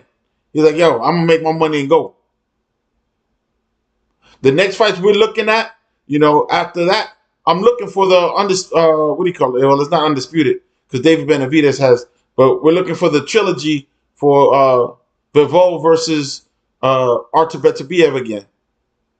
And I'm looking for Artur Beterbiev to learn from the first 2 fights and come strong. If not, he's gonna get wiped clean. Bivol still know how to box. Bivol is a really good boxer. Really good boxer. He don't have to fight you on the inside. The way he beat him the last time was in and out. And he picked up the punch count and he beat him. He didn't knock him out or nothing, but he beat him. That's the same thing I'm saying about Shushu Carrington. If Shushu Carrington could pick up his punch count and throw flurries, he got the speed. Shushu Carrington got the speed, and he got the skills to do it. And out of there, he's gone. Hit and not get hit. Fundamentals of boxing. But if you're going to start getting sloppy and showing off and getting knocked around, and then you're not doing nothing the whole fight, where you can't even stumble the guy with an overhand right or with a power punch. Like, he didn't stumble this guy at all. That dude was eating the punches. Maybe his head went back a couple of times, but he would go right back, and then he'd go right back to the center and keep moving forward. That guy was moving the whole time forward.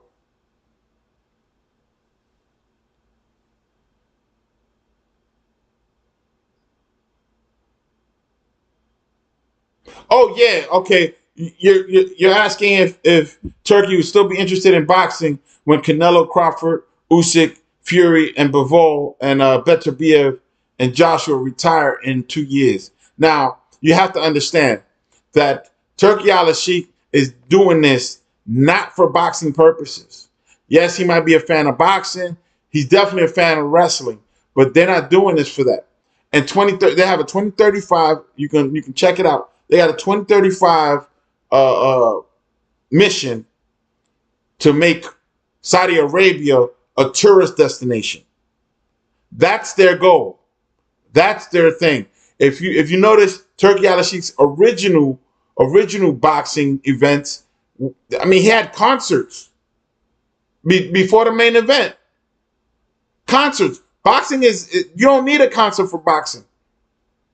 But he wanted to pack the place out, so he had Eminem throw a concert, and a couple other people throw, sing and stuff, and dancers and all of that. Throw a whole concert before the main event.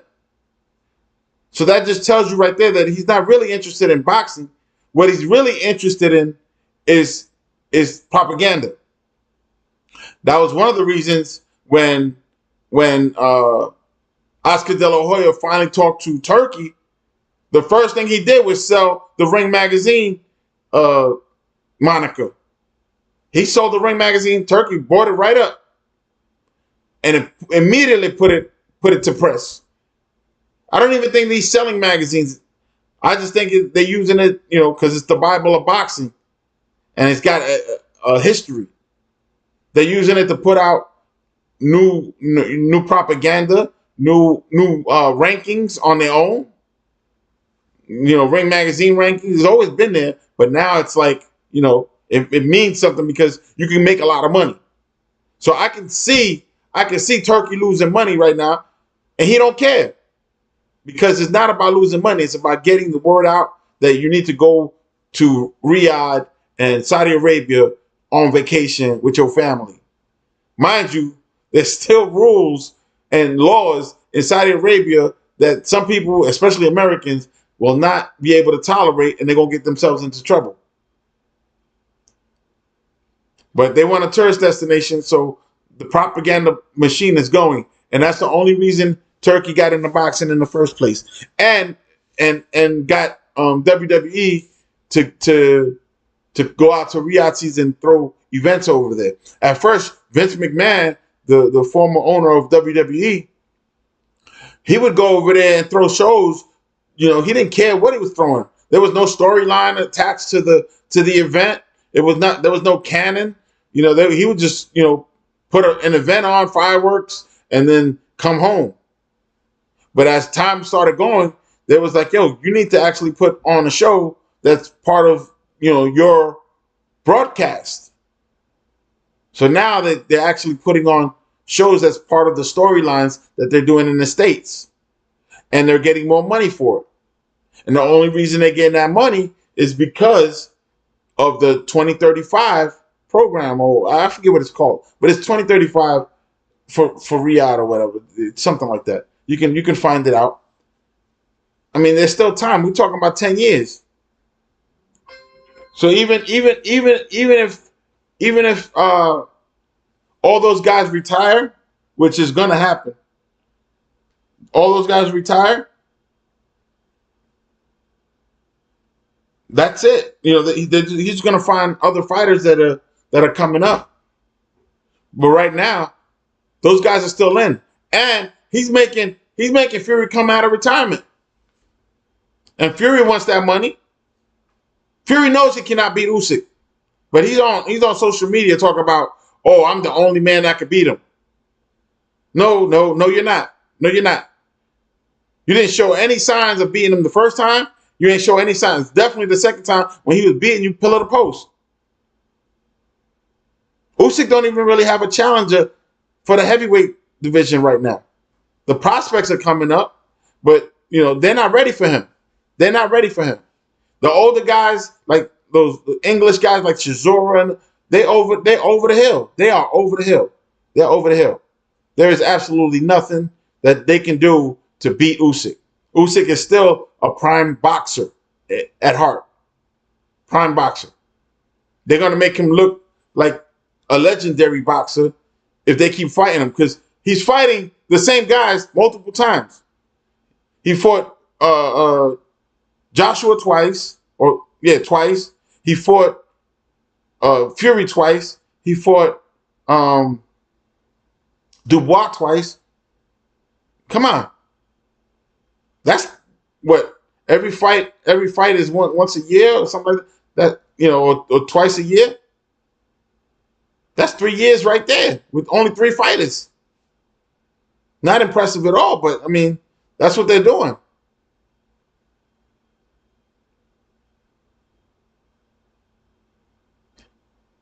I don't think Monster Inoue is ready for Tank because he's still light and he got knocked down twice by unknown fighters or lower tier fighters. Yes, he got knocked down and came back up, but that'll be a mega main event. Now, the problem with that is I don't think Inoue is ready for Tank.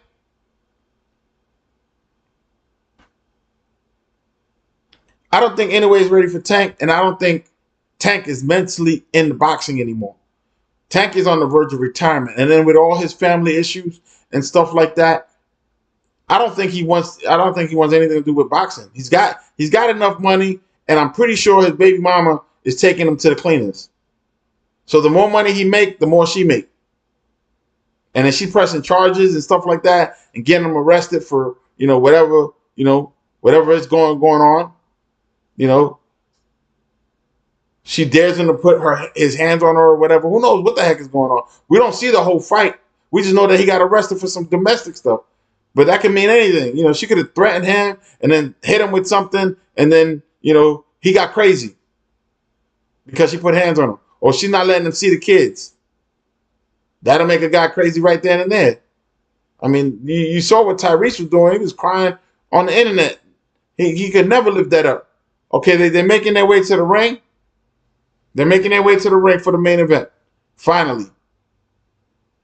But as far as Tank and the Monster Inoue, I don't think it's going to happen. I don't think it's going to happen. Now, Bam Rodriguez and Inoue, that'll be an interesting fight. I'm calling for that one. They're closer in weight class. Tank I think is up at 235. So, and like I said, Tank is not mentally there. But Bam Rodriguez, he could come up and weight. Bam Rodriguez, I'll watch that fight. I'll be happy to call play-by-play on that fight. Tank versus Bam Rodriguez. Woo! I don't know if you watched the fight last weekend, but Bam, he destroyed that guy quickly. Bam Rodriguez is slowly coming up in the lighter weight divisions, and I think Inoue is the bigger guy, so they probably can do a catch weight, or he could come all the way up. That'll be an interesting fight. Bam got some hands, and again, Inoue's been knocked down twice already by lower type boxes. So if he get caught with that left hook again, because that seems to be his nemesis, Inoue could be done. The monster would be no more. He got to be very careful. Got to be very careful. His defense needs to be tight. You know, he waits to get knocked down in order to, you know, wake up and actually box. Then all of a sudden he got fast hands, fast feet. But Inoue has been tested already. Zayas is on his way to the ring. He's taking his sweet time. He's doing what Shushu was doing. He's enjoying the time. Again, Top Rank will no longer be on ESPN. This is it. That's it. No more on ESPN. We don't know where they're going, but we know they're not going to be here.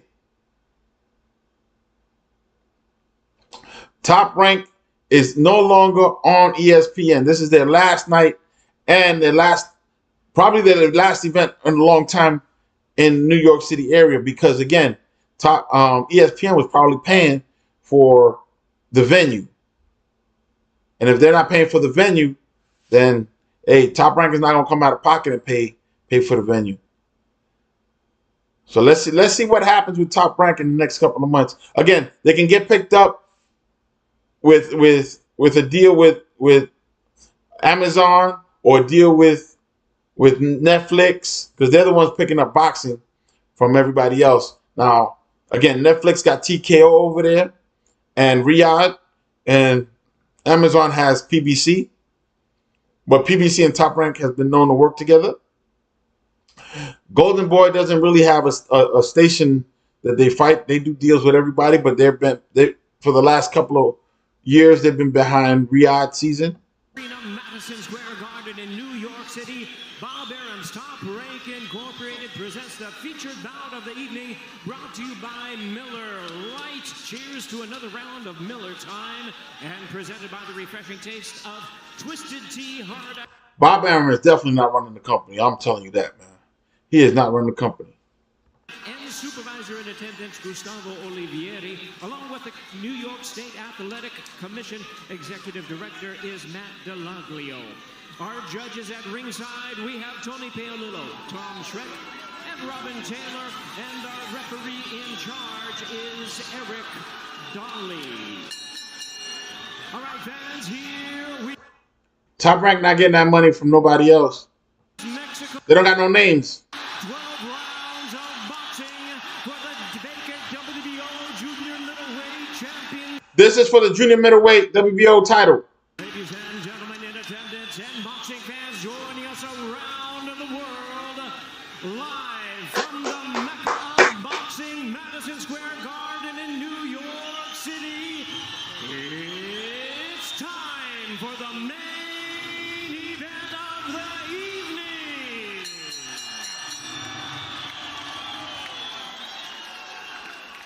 Introducing to you first on my left, fighting out of the blue corner, presented in association with Xander Boxing and Golden Boy Promotions, entering the ring wearing green trunks. Again, like I said earlier, he's 28.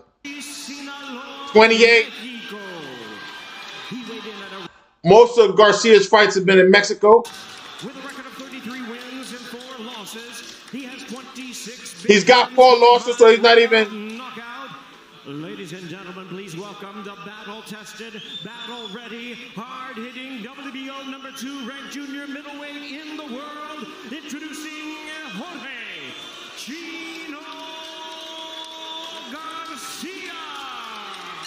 Most of Garcia's fights have been in Mexico, and he lost to 4 Mexicans. So, you know, he has a losing record. He knows how to lose. But his last fight, he did a number on that guy.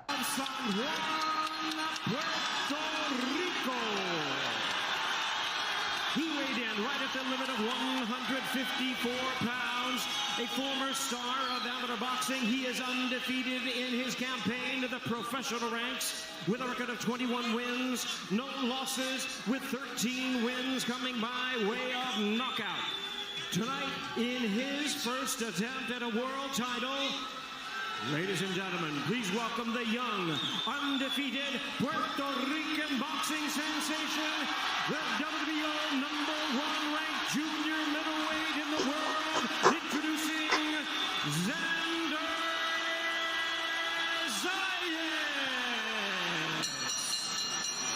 Xander Zayas got all this pressure on him. He got a lot of nervous energy. He's bouncing around in the ring like a kangaroo, wasting a lot of energy before the fight.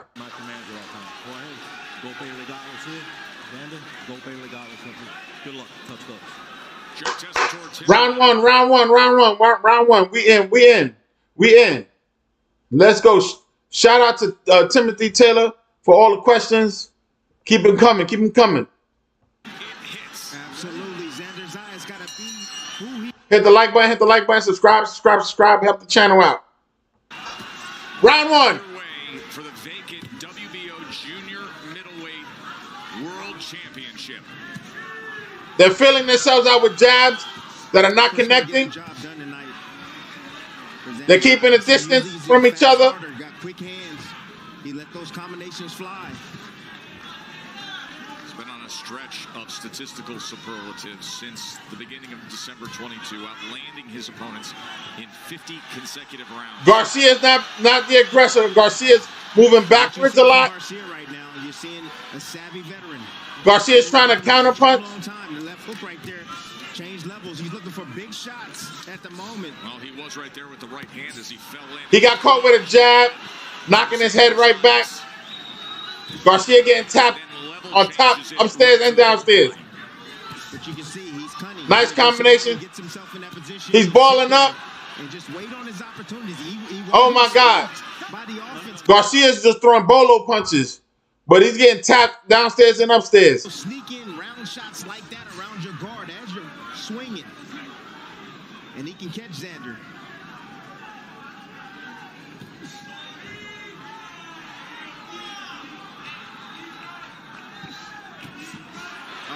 Zayas, nice hook to the body. Nice hook to the body. Eric Dolly is our referee. There wasn't a warning there to Xander Zayas. For Eric, it's his 6th world title fight that he has officiated. Another low right there from Xander. They're saying it's a low blow, but the referee didn't call it.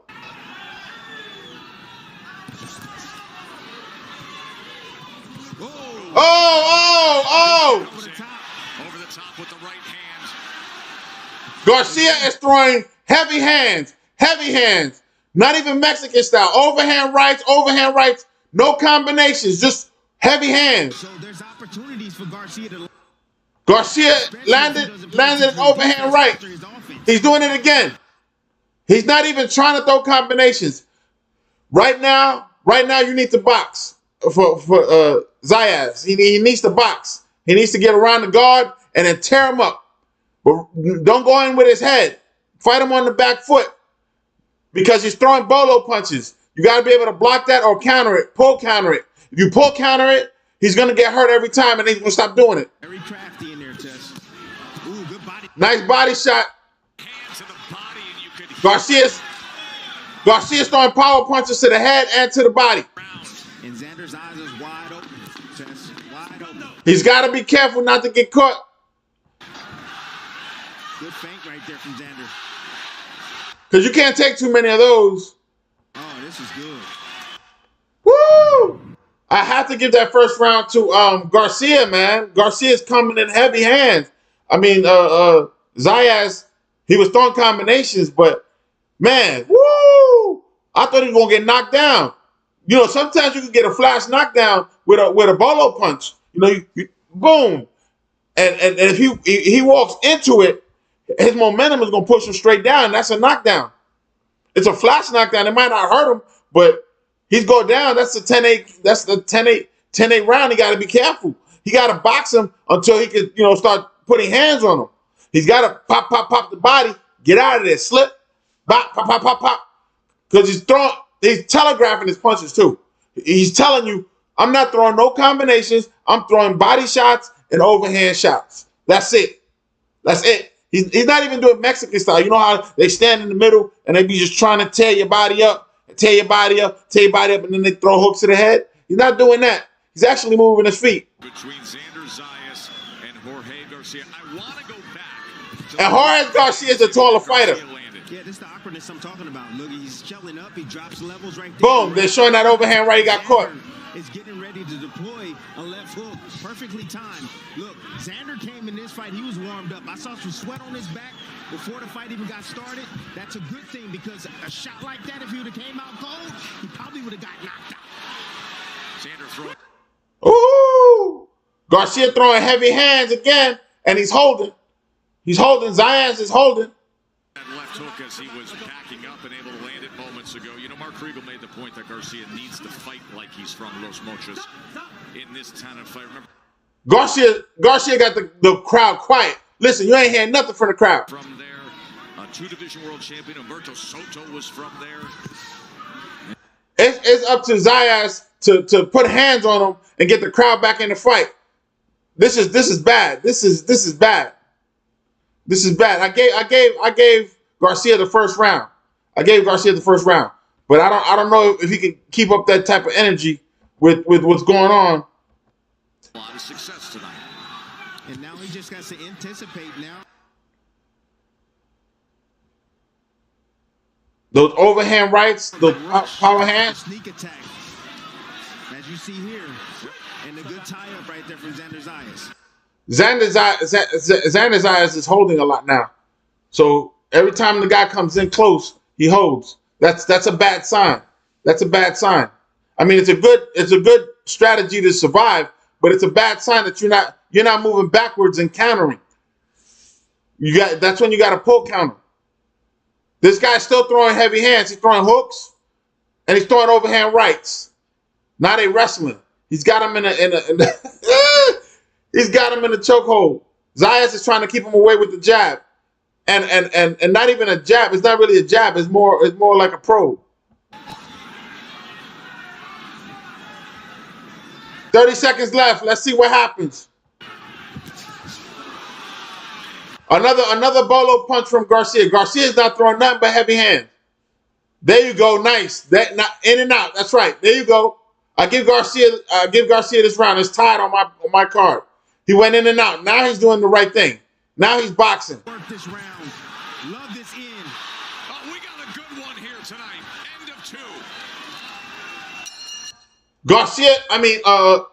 Zayas don't want. He want none of that. He want none of that. He don't want none of that heat. You don't want none of that. He backing up. He holding. He doing everything to stop that momentum. The one thing he's not doing is throwing good counter punching. But he did it in that towards the end there where he went in and he jumped back out. Pop, pop, pop, and back out. Get out of there. Get out of there. You don't want those heavy hands. He's throwing hooks to the body and overhand punches. One of them landed, which threw him off balance, but it didn't knock him down and it didn't make him stumble. But it was the first round. We only in the second round, and this guy's coming in hot. You gotta stop him. You gotta pop, pop, pop, and get in. You know, do like Bivol. Pop, pop, pop, pop. 2 jabs. You know, 2, and then double up on the 1, 2, 1, 2, 1, 2. Get him off you. Eventually, he gonna get tired. Work that body when he gets tired, and then take it to the head. But in and out, in and out. You cannot be in there the whole time. You got to be in and out.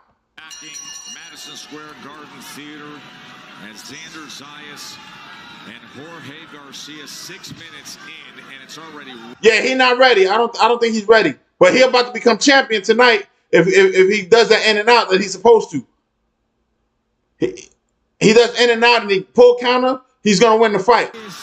Coming around that guard, as you see Garcia loading up. Garcia's getting hit with everything, and then when he gets on the inside, he gets held. That's hit and not get hit. But I don't know how long Zayas is going to be able to hold that speed and that momentum because this guy's coming in hot. Remember, this is for the championship. Wants Xander to stay on the jab because that's the range he can be best at. And he says not all the punches have to be hard. And he wants him to frustrate him with his feet. Yes. Centeno, the longtime trainer of Xander Zayas. Remember the backstory between these two. Xander Zayas, who moved from San Juan. Mind you, Garcia is the taller fighter. I think he's 6'1" or 6 feet. I mean, he's a taller fighter. Zayas is 6'10". He's got to come in. He's got to come in and fight him on the inside. But when he gets on the inside, he holds instead of drop combinations on him. Don't get caught with a bolo punch from a distance because you're gonna walk into it like he did earlier. When he comes on, when he starts in and out, in and out. Tired, get a little bit fatigued. That's when he comes on strong. There ain't gonna be a little bit of fatigue if it's only the third round. Come on, guy. I promise you. It's only the third round. That's a 12-round fight.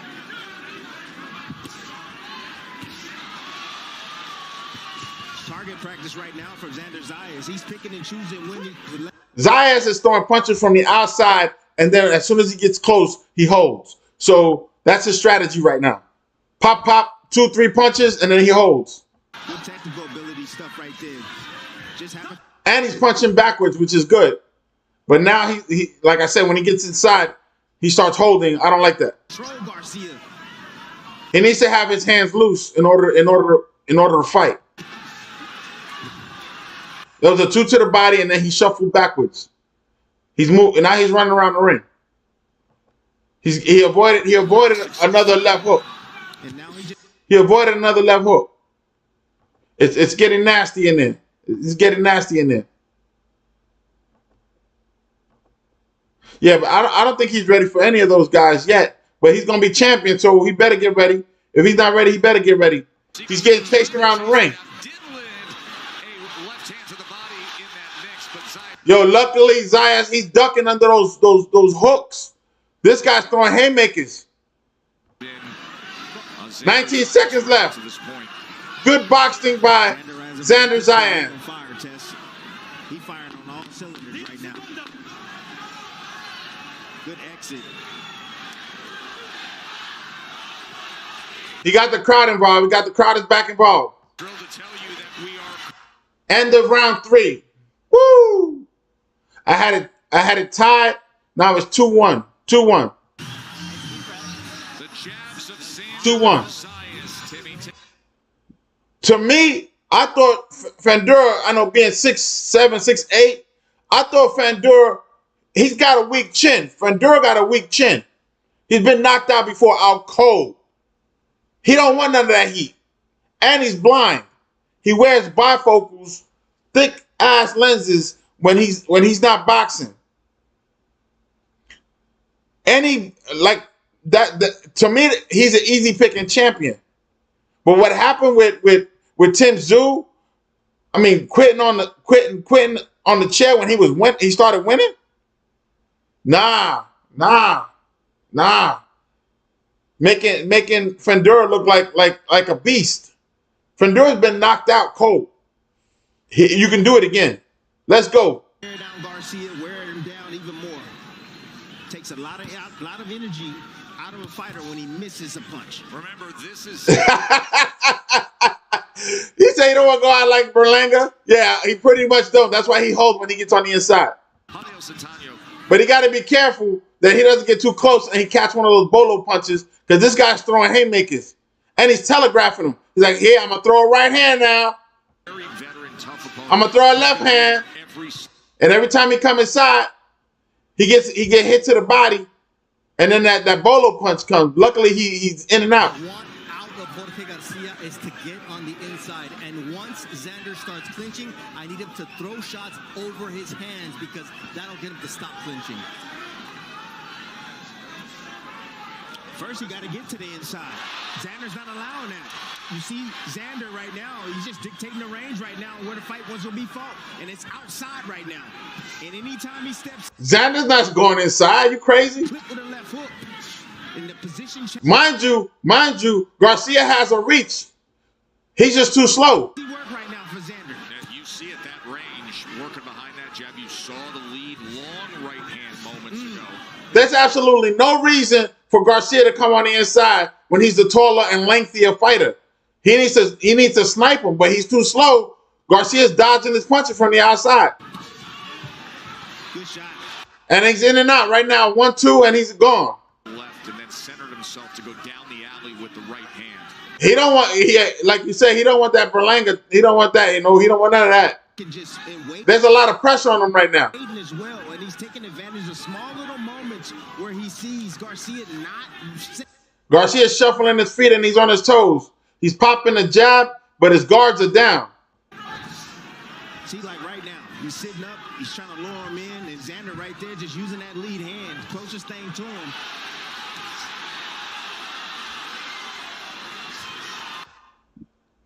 He threw an overhand right that landed and then a body shot that was kind of weak. And then he got out of there. As soon as he got in close, again, he's holding. Right now, Garcia's fighting the short man's fight. Garcia's fighting the shorter guy's fight. He wants to get to the inside. And Zayas is fighting the tall guy fight, and he's fighting from the outside. It's crazy. They're fighting two different fights. Like, if Garcia starts using his reach, he's gonna catch him, but he's slow. He's falling in though afterwards with the right hand. Final moments here of round number 4. Garcia is a taller fighter. There's absolutely no reason for him to fight on the inside. But his team is telling him to fight on the inside. But every time he gets on the inside, Zayas holds him. Now he's throwing combinations, popping him in the last 10 seconds. Hey, he won that round. He won that round. Zayas won that round. That's what he needs to do all the way. He can do it all the way through. Because I don't think Garcia has the speed. I don't think he got the speed. They actually let us hit the corner right now. They didn't go to commercial. To that arm is perfect, right? Every once in a while, change that jab to that right hand and throw that left hook up top, okay? So right hand to that shoulder or right hand to that bicep, come over here.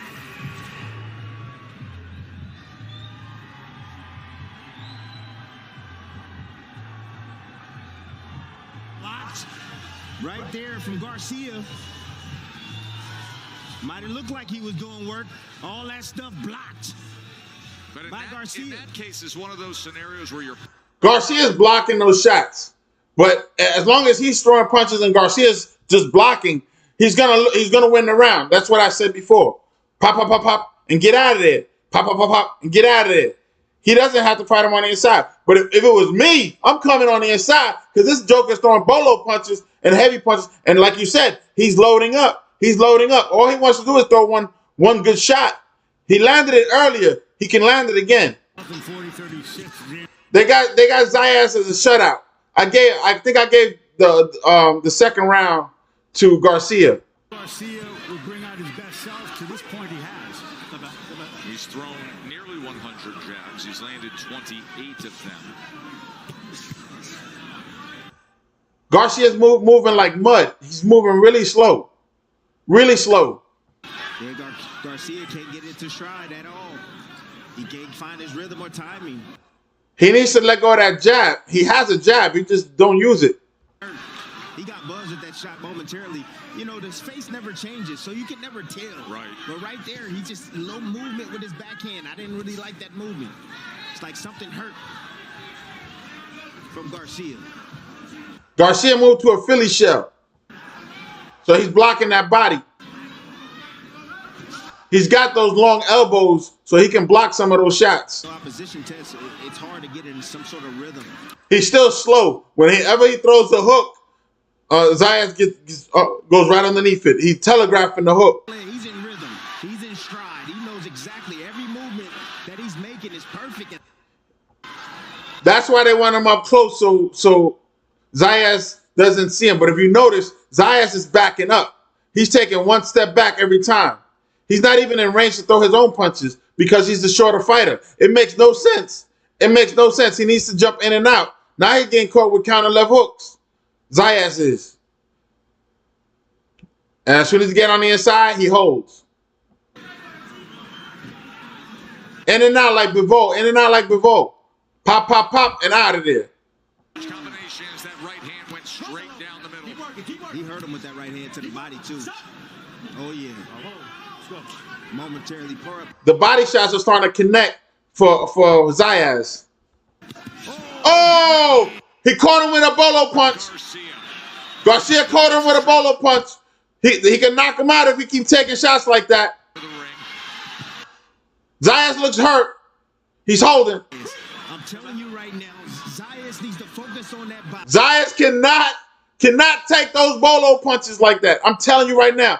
Watch out for he's telegraphing him. So why you staying in range? Why you staying in range? In and out, in and out. The energy level has dropped. Garcia is slow. Garcia is slow. Zayas is hurt. Believe it or not, he's hurt. He threw another bolo punch. Luckily, he ducked underneath. Garcia threw another bolo punch. Another overhand right. I give Garcia that round for those heavy hands. He hurt Zayas. That's 2 rounds that I give to Garcia. He hurt him. But he's telegraphing his punches. You know exactly what he's doing. We even talked about it. He's throwing overhand right. He's loading those punches up. And he's getting why is Zayas giving him the opportunity? Oh my God. Yeah, he caught him good. He caught him good. He's hurt. Lined up perfectly for the right hand of Garcia. We need more of that from Garcia if he gonna get himself back into this fight. Yeah, he landed one on the chin just now. If he land a couple of those, if he keeps receiving those, he's gonna go down. You cannot take those kind of punches. And Garcia's not Shushu Carrington. He got some power behind those punches. 6 rounds for the vacant WBO junior middleweight. Xander Zayas needs to box in and out, and a lot of flurry of punches. But because he got hurt, he's going to be a little more hesitant now. Attack of Zayas saying that is the key. He has landed 33 body punches. Oh, he slipped. Zayas slipped on something, on the letter probably. I don't like advertisement on the ring. It should be a clean canvas. Sweat gets on that and you slipping. You got to understand. Oh, he caught him again. He caught him again. Garcia caught him again. I'm telling you. As long as this fight keeps going, he's got a puncher's chance of knocking him out. I've seen it before. There could be an upset tonight. He cannot be taking those punches.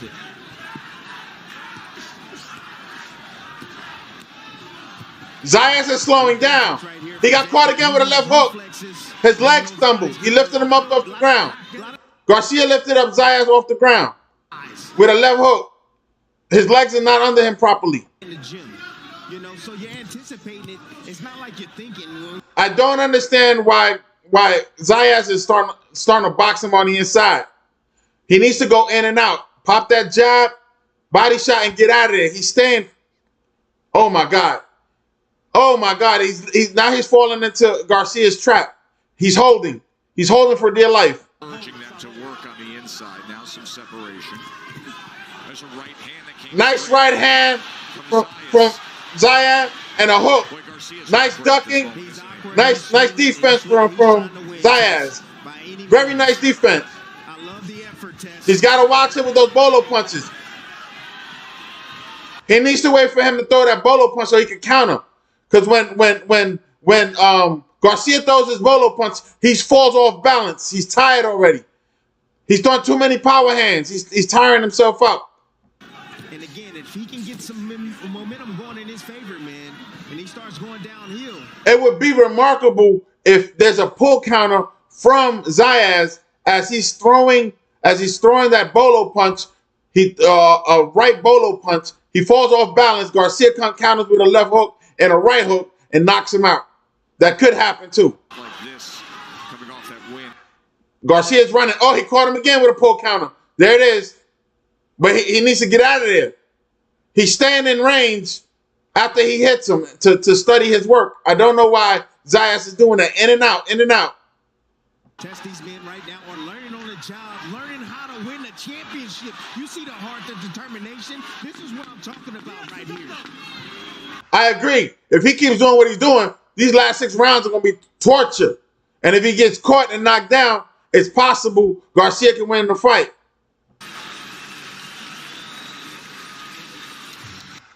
He just made it out of the 6th round. I gave Garcia 2 rounds out of the 6. Okay, so it's 4. He still needs at least 4 more rounds in order to clinch the fight. The jab is working good, but the jab is good if you're gonna follow it up. But he's throwing a double jab that's tickling Garcia, and Garcia's coming in with power punches. He's throwing overhand rights and hooks to the body. And if Zayas stays in the pocket, he's gonna get hurt. He needs to throw his pull counter which is landing very nicely. Throw his full counter and get out of there. Because he's getting caught with his own shots. He's smothering his own punches. In this fight, but man, I can't wait to this. Man, this second half is gonna be something even more people. 44% of his power punches. He's giving Garcia the puncher's chance. Again, it's, on my card is 2-4. The corner of Xander Zayas has implored him to fight his fight, to find his. Zayas is getting tired. He's coming in with his head, so he's getting caught with combinations. All Zayas got to do is hit him as soon as he comes in with his head, pop, pop, pop, and back up and get out of there. I like his sliding. He's pivoting very nicely. I like those pivots. Not sure what they doing about, but I did that. Zayas is pivoting away from the power hand. Fast-paced fight. Meanwhile, Bernardo has reported in the corner of Garcia they want to see more combinations thrown, not just one punch at a time. To throw combinations against Zayas. You got to punch with Zayas. You got to punch with him, and he got to tighten up those hooks. He's coming out a bit too wide. Keep those. Man, he's throwing that hook so slowly that Zayas is just ducking underneath it with little effort. Again, double jab from Zayas, a counter left hook when he comes in with his head. Just keep doing that. But don't get caught in the exchange. He's loading up again. And right back to him and double jab, hook, and then get out of there. Yeah, the referee got to bring a towel in and wipe the center of the ring. They're both slipping sliding right now. He did that in the last round. They have to do it again. Oh yeah. Good. Nice combination. Nice combination from Zayas. Jab, hook, right hook, left hook. Garcia was hurt. He shook it off quickly, though.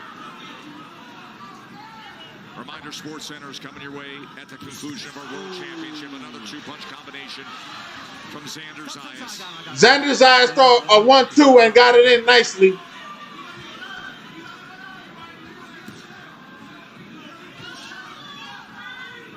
Yeah, Xander looking good. He's looking sweet right now.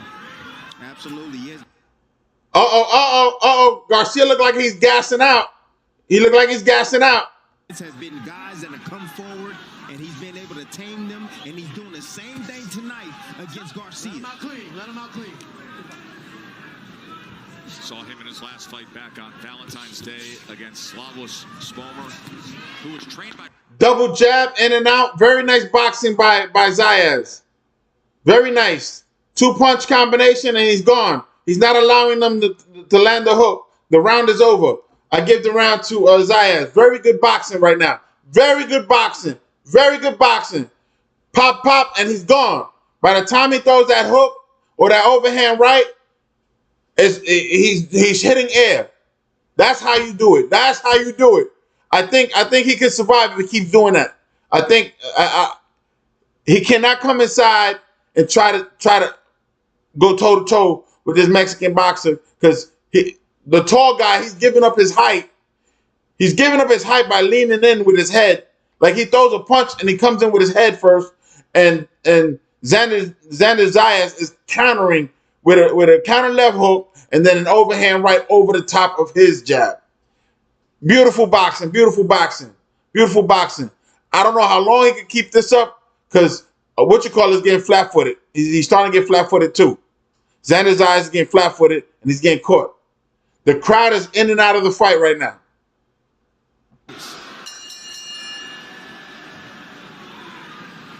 He said all week, we need some flurries. We need some flurries. We will be able to do in this fight, and our ability to execute. Round number 8. Xander Zayas starts the round in range, so he's getting caught with the jab from Garcia. Garcia's starting to ball up when Xander Zayas rushes him with a combination. He needs to do it again. I think he's tired with all those power punches he threw early on. Xander's not allowing him to work at all. So Xander is moving, getting away, avoiding all those shots, and then once Oh, Garcia gets close, beautiful counter left hook from Xander Zayas. We listened into a conversation. Again, Garcia's coming in with his head and getting caught with counter left hooks, and Garcia's gone by the time he throws those power punches. In this fight, that has absolutely showed up. Absolutely, athleticism. Garcia got to be getting smoked right about now by his own doing. That's talent. As soon as he gets too close, Xander Zayas keeps holding. Over and over and over each round. Because Garcia is not going to stop trying. And it can be one punch test that can just uplift his spirit, gives him a lot of energy.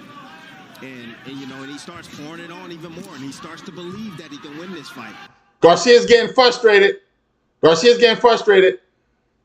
He's starting to back up. Xander Zayas is starting to back him up.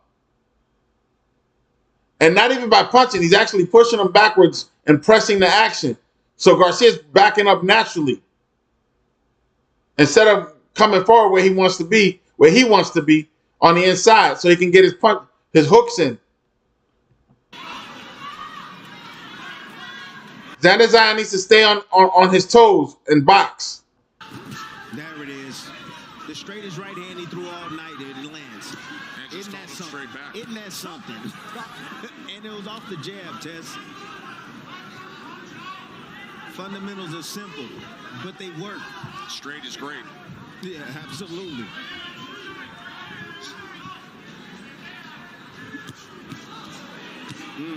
Oh. Nice combination from Garcia. He finally was able to cut off that angle. He threw a double right hand. He got caught with a bolo punch from Xander Zayas. The referee said break, and he hit him with a left hook. Garcia did not appreciate that. He's chasing him. I think Xander Zayas got hurt to the body with that left hook to the body. So a moment of hope in round number 8 for Jorge Garcia. Jorge Garcia, I think he won that round too. So that's 3 rounds. 3 rounds.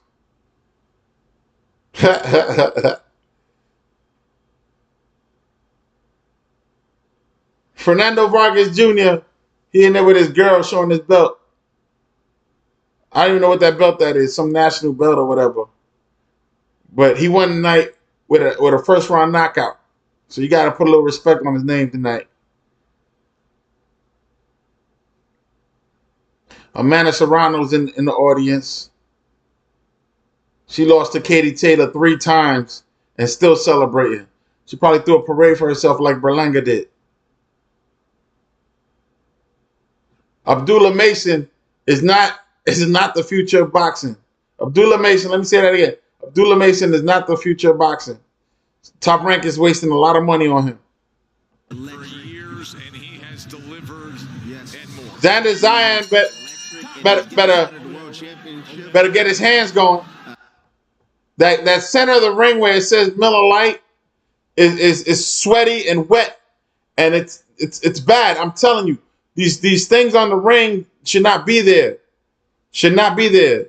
The sponsorship is okay on the apron, on the corners, on the ropes, because you notice the ropes got advertisement on them. It's good there, but on the floor in the middle of the ring, it's bad. It's bad. It's just terrible. You know, they slipping on one piece of what do you call it?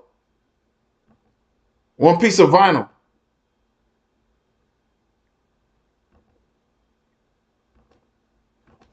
Zayas was in position, so now the vacant title up for grabs and to be decided here in these final 4 rounds. Xander Zayas is still winning the fight. He still needs at least 2 more rounds to solidify the championship. If he gets knocked down, it's a problem. Lead foot's in front, lead foot's all of a sudden in back. He's squared up at times, hands are low at times. And Xander's just quicker on the trigger. Xander Zayas is starting to fight on the inside with the Mexican. That's not a good idea. He needs to keep using his footwork. He is the faster, more agile fighter. He's getting caught with hooks and uppercuts. The announcers are not saying anything, but he's getting caught with hooks and uppercuts. So now Garcia, he's taking off the power now. Now he's trying to use hand speed. He's trying to see if that's going to work against Xander. He just wants to touch him, try to pile on points. He is piling on points. The uppercuts. He took away the power out of it, but he's tapping him now. And Xander Zayas not moving. He needs to keep moving. Not only does it look easy, but I don't even see Xander really breathing hard at all. He's breathing hard. That's a lie. That's a lie. Xander Zayas got his mouth wide open. He's breathing through his mouth. Don't tell me he's not breathing hard. Oh, he got caught with an uppercut again. Garcia lands an uppercut again. 10 seconds. I think Garcia won this round. He did enough. He did enough. He outboxed him. He did enough. I only got Garcia winning 2 rounds anyway, so.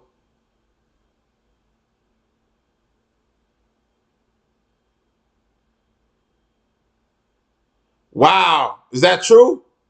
Bruce Ennis wants to fight Xander Zayas. Okay. Well, Xander Zayas wins. He's champion, so, you know, Boots is an elite fighter. I'm sure he's seeing these holes in the game, like the uppercut that landed. You know, he's seeing holes in Zayas' game right now. He's making a lot of simple mistakes where he needs to go in and out, put his hands on Garcia, and then get out of there, like he was doing in the 4th round, I think it was. He was in and out. Now the corner is stretching Garcia, trying to get more air in his lungs. I think that's what they're doing. Let's see. I think he's tired, or he's getting a second win now. Lungs of Jorge Garcia as we've reached round number 10. What an opportunity. But on the scorecard, he's not winning. He needs to land those heavy punches in order to at least score a knockdown and get back in this fight. Garcia's losing this fight. Xander's numbers haven't really fallen off. You see the power punches. We got 2 rounds left. And I only gave Garcia 2 rounds. So it's 8-2. Xander Zayas got this fight in the bag. If he don't get knocked down or knocked out, he's good. There's no reason to put himself in danger at this point. Defense and elusiveness to go along with his punches are still sharp. That's how you know. Yep, look at the legs. Now, nice jab from Xander Zayas. Go by the wayside, you know. He throws a jab, it's not as sharp. Left hooks becomes a little bit more wide. Right hand becomes a little bit more wide and slower. Garcia is still stalking Xander Zayas. When he got close, he clinched. So it's the same game plan. Now he's finally getting back on the tip of his toes. Right now, there's no reason to get in danger because he won.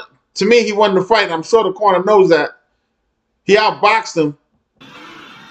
If he gets in a slugfest right now, he could get knocked out. He got caught with an uppercut the last round. That uppercut could have been deadly. And I got to tell you, Garcia knocked out I think he knocked him out or knocked him down, his last opponent. So be careful.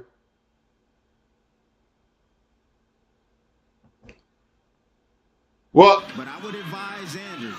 Well, it's a top rank event.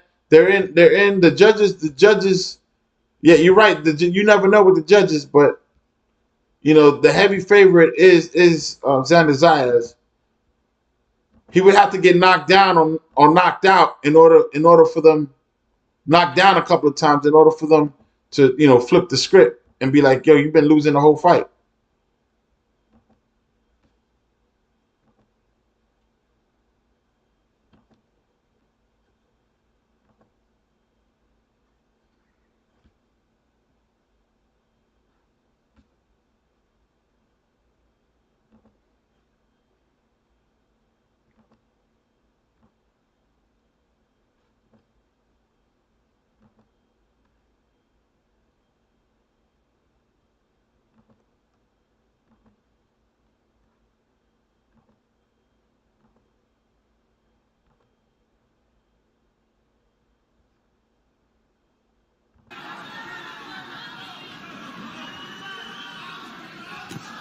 Xander's getting away from his jab.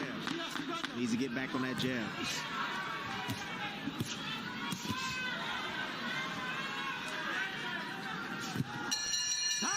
Well, every time we talk about Xander Zayas, we always frame it through him being a prodigy, a guy who... Xander Zayas is getting flat-footed. He's in danger of getting hurt.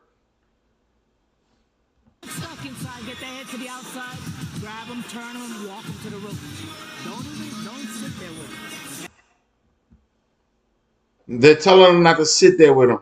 Like right now, what they need to do is tell him to get on the bike. They need to tell him to get on the bike and just throw jabs and 1-2s and stay out of danger, because for the big fighter, he's not utilizing his jab effectively. He's giving up height, so he's getting caught every time he throws a bolo punch. He throws a bolo punch. He becomes a shorter fighter than Xander Zayas, and he's getting caught with left hooks. He got to do the in and out. There's no reason, absolutely no reason, when you're winning the fight on the scorecard, there's absolutely no reason for you to be chasing after him when you've been running the whole fight anyways. Every time he got close, you would hold him. There's no reason to change your game plan when you're winning. We're under 6 minutes to go to decide. You're not going to knock him out. He's taking your hardest punches, and he stood on his feet. Mine is also the first 12-round fight for Xander Zayas. Shit, it don't look like it. Nope. It don't look like it. Counter right hand. Counter right hand from Xander Zayas, and then he got caught with a right that he didn't need to catch because he got flat-footed. He's trying to counter now. He starts to build. Again, you're fading. No, he's fading. He doesn't want to. We're in the championship rounds. Then it becomes a problem. Let his hands go. He can beat him. With that offense, right? And then when he gets close, you step in and you tie him up. Stop. Again, 1-2, 1-2, clean punches, and then out of there. 1-2, 1-2, and then get out of there. 1-2, 1-2, and then get out of there. Give me the towel. Give me the towel. The floor is wet again. The floor is wet again. They're going to wipe up the center of the ring. Timmy, you were saying that this needed to be done a few rounds ago. Good job. Great job. You know, the sweat and the water they put on the head. That break right there is helping Garcia. Just so you know, it's not helping Xander Zayas. That break is helping more Garcia, who's winded from throwing those power punches. Looking for that counter right hand again. Sports Center's coming up after our World Championship fight, as well as the state of boxing on the ESPN app. That is where we will give you all the post-fight analysis and interviews and backstage access with both fighters, and really unprecedented access every time on the state of boxing. So we hope you enjoy that on the ESPN app. Our post-fight show will be there.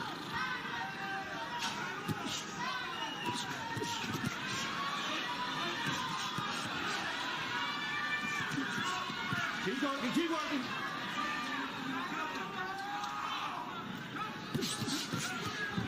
One minute left in the 11th round. Is able to get away again with that movement. Good defense, man. You could tell. Using his legs. I'm just saying, like, that's the first line of defense, but also the head movement again, and seeing those punches come and getting out the way. Can use your feet. He's done that well. Can move your head. He's done that well, and can block punches.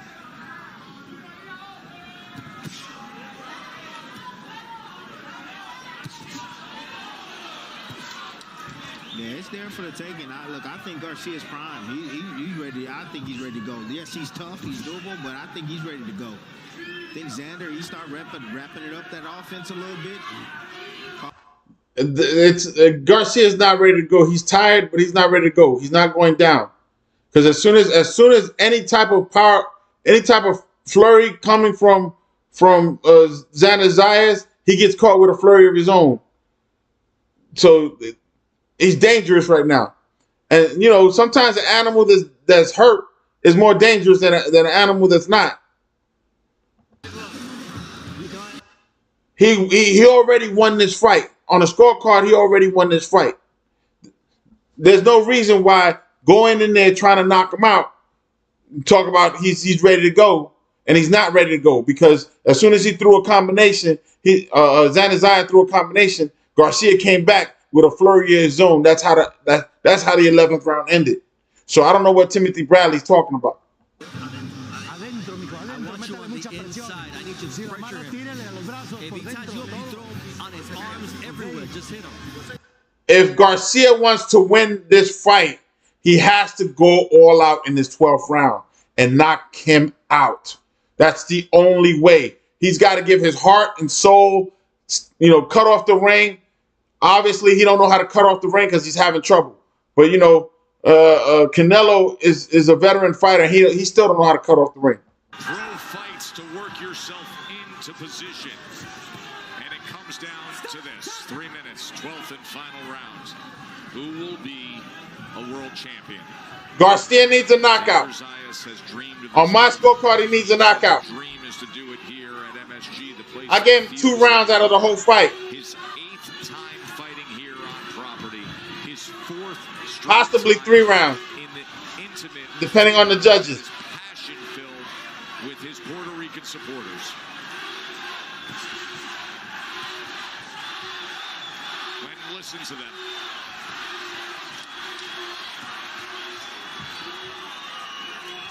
Zayas not falling for it. What does Garcia need to do here? He's throwing the jab to keep him at a distance, and when he gets too close, he holds him. That's it. Let him fly. Aim at the body, aim at the Garcia needs to throw hands. Hit anywhere. He needs to try to knock him out. And at least you can say, hey, I lost, but I gave it everything I damn had in my body. Zayas had a nice short right hand at the end of the last exchange. Xander Zayas, he's punching, and then he's holding, and then he's running. He's fat, lazy, the fight is over. We can't cut off the ring. Zayas continues to move. The fight is over. We can't cut off the ring. Really good on his feet. Oh! He caught him with a 2-piece in the biscuit. A 3-punch combination. The crowd goes wild. But Garcia wasn't phased. You see the frustration right now starting to build from Garcia. Garcia was not phased. 1 minute left. 1 minute left. He just wants to get after him. He wants to land something hard. Look at that close. Xander Zayas last 1 minute. He becomes champion. He appears that he can. There's going to be a heck of a celebration, most likely here in New York. It's going to be one of the greatest moments in Xander Zayas' life. We're going to have the youngest active champion in boxing in the world. Xander Zayas won. 22 years old. 30 seconds. 30 seconds. Born in San Juan, Puerto Rico. Went to high school. 30 seconds. 30 seconds. He has spent half of his life. He needs to stay away. Don't get punched like that. To come true tonight, right here. Garcia threw a flurry twice and landed nicely. From realizing that. 15 seconds. 15 seconds. We got a new champion. We got a new champion. Xander Zayas got this. He just needs to keep shuffling around the ring. That's it. It's over.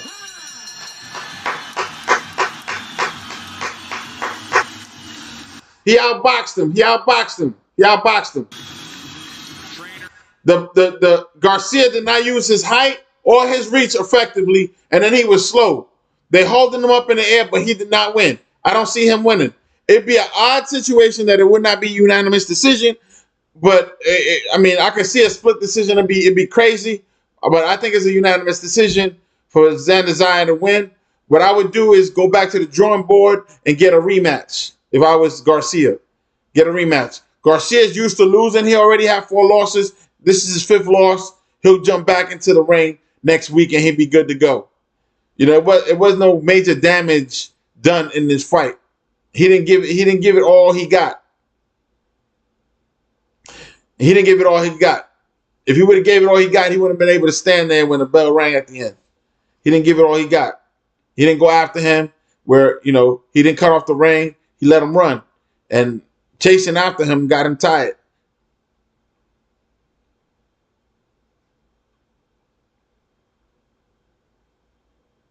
If Boots Ennis is the mandatory fighter, and I believe he can become one easily because he's a champion. He just relinquished. I think he relinquished the WBA title from the lower weight class. So I can see him become. But Xander Zayas can't do this. He cannot do this with Boots Ennis. He cannot do this with Boots Ennis. Boots Ennis can move his feet, and he got endurance. The only way Xander Zayas won this fight is because Garcia is too slow. He was too slow from begin with, and he was telegraphing his punches.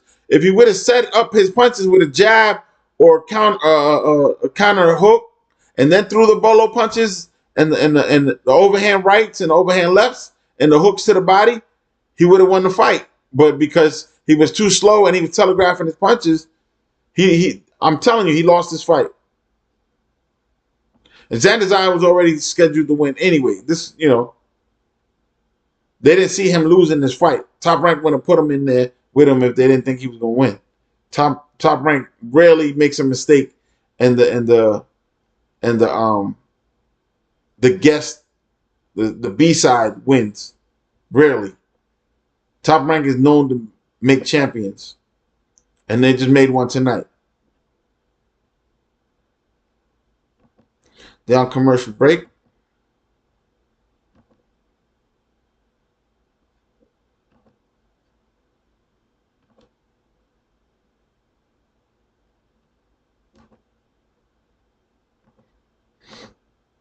This was a decent performance by Xander Zayas. It was a decent performance.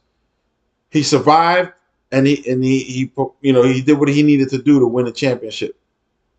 But if he faced with another champion, I don't know if he can get away with all those mistakes. He was getting caught with uppercuts and bolo punches, and somebody with more power is going to put him down.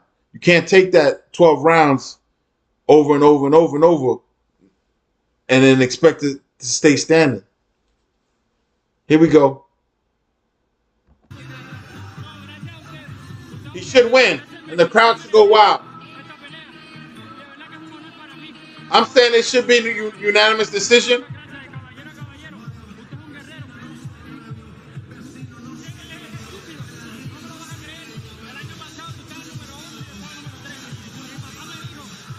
Trevor and Kevin, thank you very much. Look forward to Sports Center. It's a fun night here at MSG. Xander Zayas already talking like he won. He's giving Garcia a pep talk. I mean, Xander answered all the questions tonight. Can he take a punch? Yes, he can take a punch. He doesn't punch hard enough. Many thought he didn't, including myself. Is he big enough? Is he skilled enough to compete with the best fighters out there in the world at the age of 22? He fought a strategic fight tonight, a brilliant battle of execution, of technical prowess and ability, speed. He outboxed him, but when he couldn't box him on the inside, he held. So, but he got caught with a lot of punches that he didn't need to get caught with because of him not maintaining the same strategy. He kept switching it up when he didn't need to switch it up. If something's working, why change it up? So let's see what happens. If he fights Boots Ennis, like you said, hey, Boots is not gonna fall for these pull counter traps. He's not gonna fall for it. 119, 109, 11 rounds to 1. Garcia brought it just like the unofficial scorecard. They got it 11 rounds to 1. I had it 10-2. Jimmy Lennon Jr. with the cards. Ladies and gentlemen, after 12 rounds of action, here are the score totals. Judge at ringside, Tony Paolillo scores the bout 116 to 112. Tom Schreck sees it 118 to 110. And Robin Taylor scores the action 119 to 109. All three in favor of the winner by unanimous decision. He is now the WBO Junior Middleweight Champion of the world. El orgulloso boricua de San Juan, Puerto Rico, Xander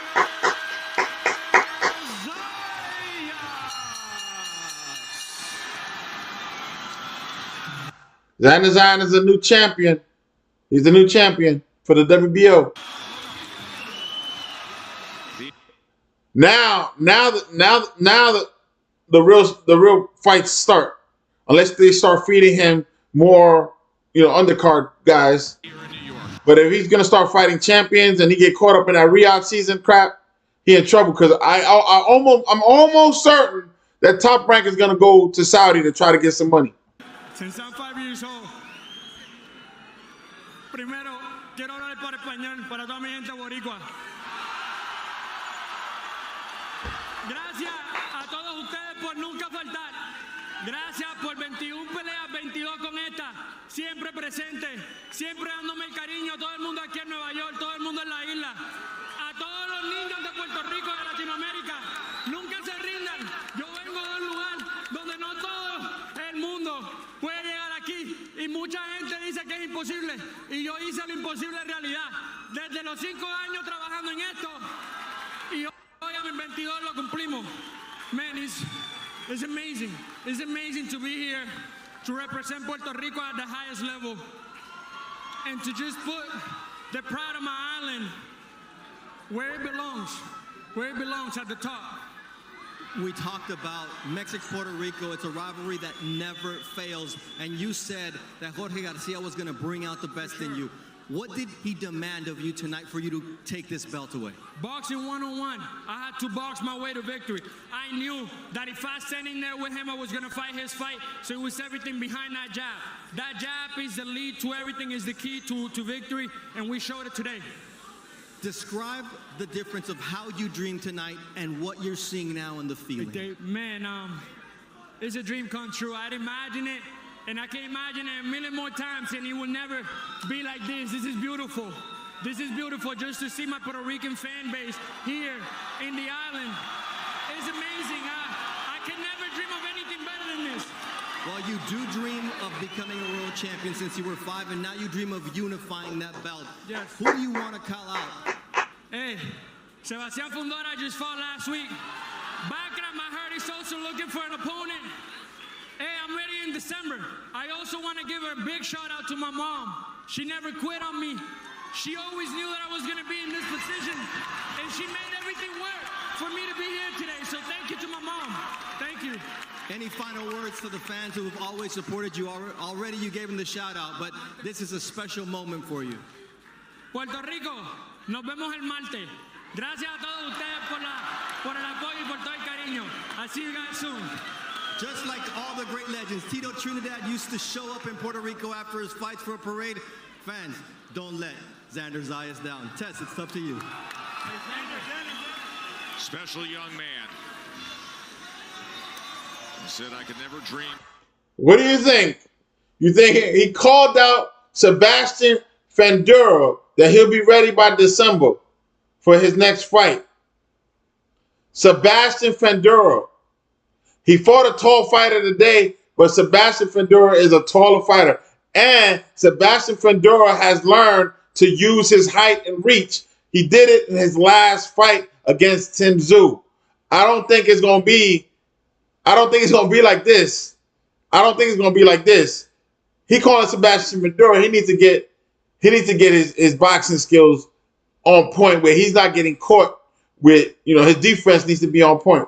He's not getting caught with lazy uppercuts and bolo punches that are being telegraphed. Everybody knew what punch Garcia was going to throw tonight. But let's see what they got to say. Again, this is Top Rank's last fight. That's it. No more fights on ESPN for Top Rank. That's it. It's over. This was their last fight, their last hurrah on ESPN. Top Rank needs to find a new TV outlet in order to make some real money because they're going to start losing sponsors and all kinds of money. Feeling for you tonight, mission accomplished. Look, first, I was blessed the day he walked into my gym. I knew this day would come. I knew he'd be a champion someday. And this, I've been here before, but this is special to me because this is one that I brought up from the beginning, from the amateurs up to the pros, so it's amazing. I mean, this is the greatest feeling in the world. Describe what Xander came over to tell you in the moments when they announced that he was the world champion. He just said, "I love you, man," and we did it. We did it. Yeah. What was the key to victory tonight? Because his opponent was no easy mark. He was tough. He was powerful. There was a body shot that he landed around the third round that could have changed the fight. What did Xander do tonight to earn this? Look, he started to use his feet a little bit more. And I told Xander from the beginning, his footwork could win this fight for him, So as long as he can keep him turning and keep him at a distance and work his 1-2s, he was going to be much quicker than him. We just had to make him miss. He's going to get his shots off. You jump into a pool, you're going to get wet. But we knew that, his footwork could be the key for this fight, and I think it was. Look, we all see Xander, and it seems like he's been around forever. He was signed by Top Rank at 16, made his pro debut at 17. So 5 years in, he's only 22 years old. What do you see in the future for Xander? Look, sky's the limit for Xander. He's young and he's eager to learn. He's always looking to learn, and I am as well. I'm always looking, for things that we can do better. We'll go out tomorrow and start, looking at tape. So. It's a team effort. We do everything together, and we're going to make sure he continues to get better. And I know some of that tape you're going to be watching and studying is Sebastian Fundora. What does Xander see, or what do you guys as a team see in Fundora? Because that's the fight you guys wanted, not only because he had the 2 belts, but that's the name he's been calling for a while now. Yeah. Well, we won't say exactly what we see. But, it's a fight that we'd love. It's when the fight was mentioned to us, we immediately say yes. So that's not a fight that, will be hard to make. As long as, the powers that be are ready to do that, we're ready. We're ready for that fight. Well, go celebrate, enjoy yourself. You've earned it. Congratulations, my friend. All right, guys, we send it up to you. Thank you very much, Bernardo. On the heels of Xander Zayas celebrating a world championship, I feel like for so much of his career, it was always the talk of, when are you going to fight for a title? How soon? When does it come? And here it is tonight. Now, I think that WBO title was Sebastian Fundora's title. And I think he vacated it because he wanted to fight Tim Tszyu. I don't see a good idea for Xander Zayas to fight Fundora. I don't see where he would benefit from that fight. But if his team thinks he can beat him, he obviously got the footwork and got the speed.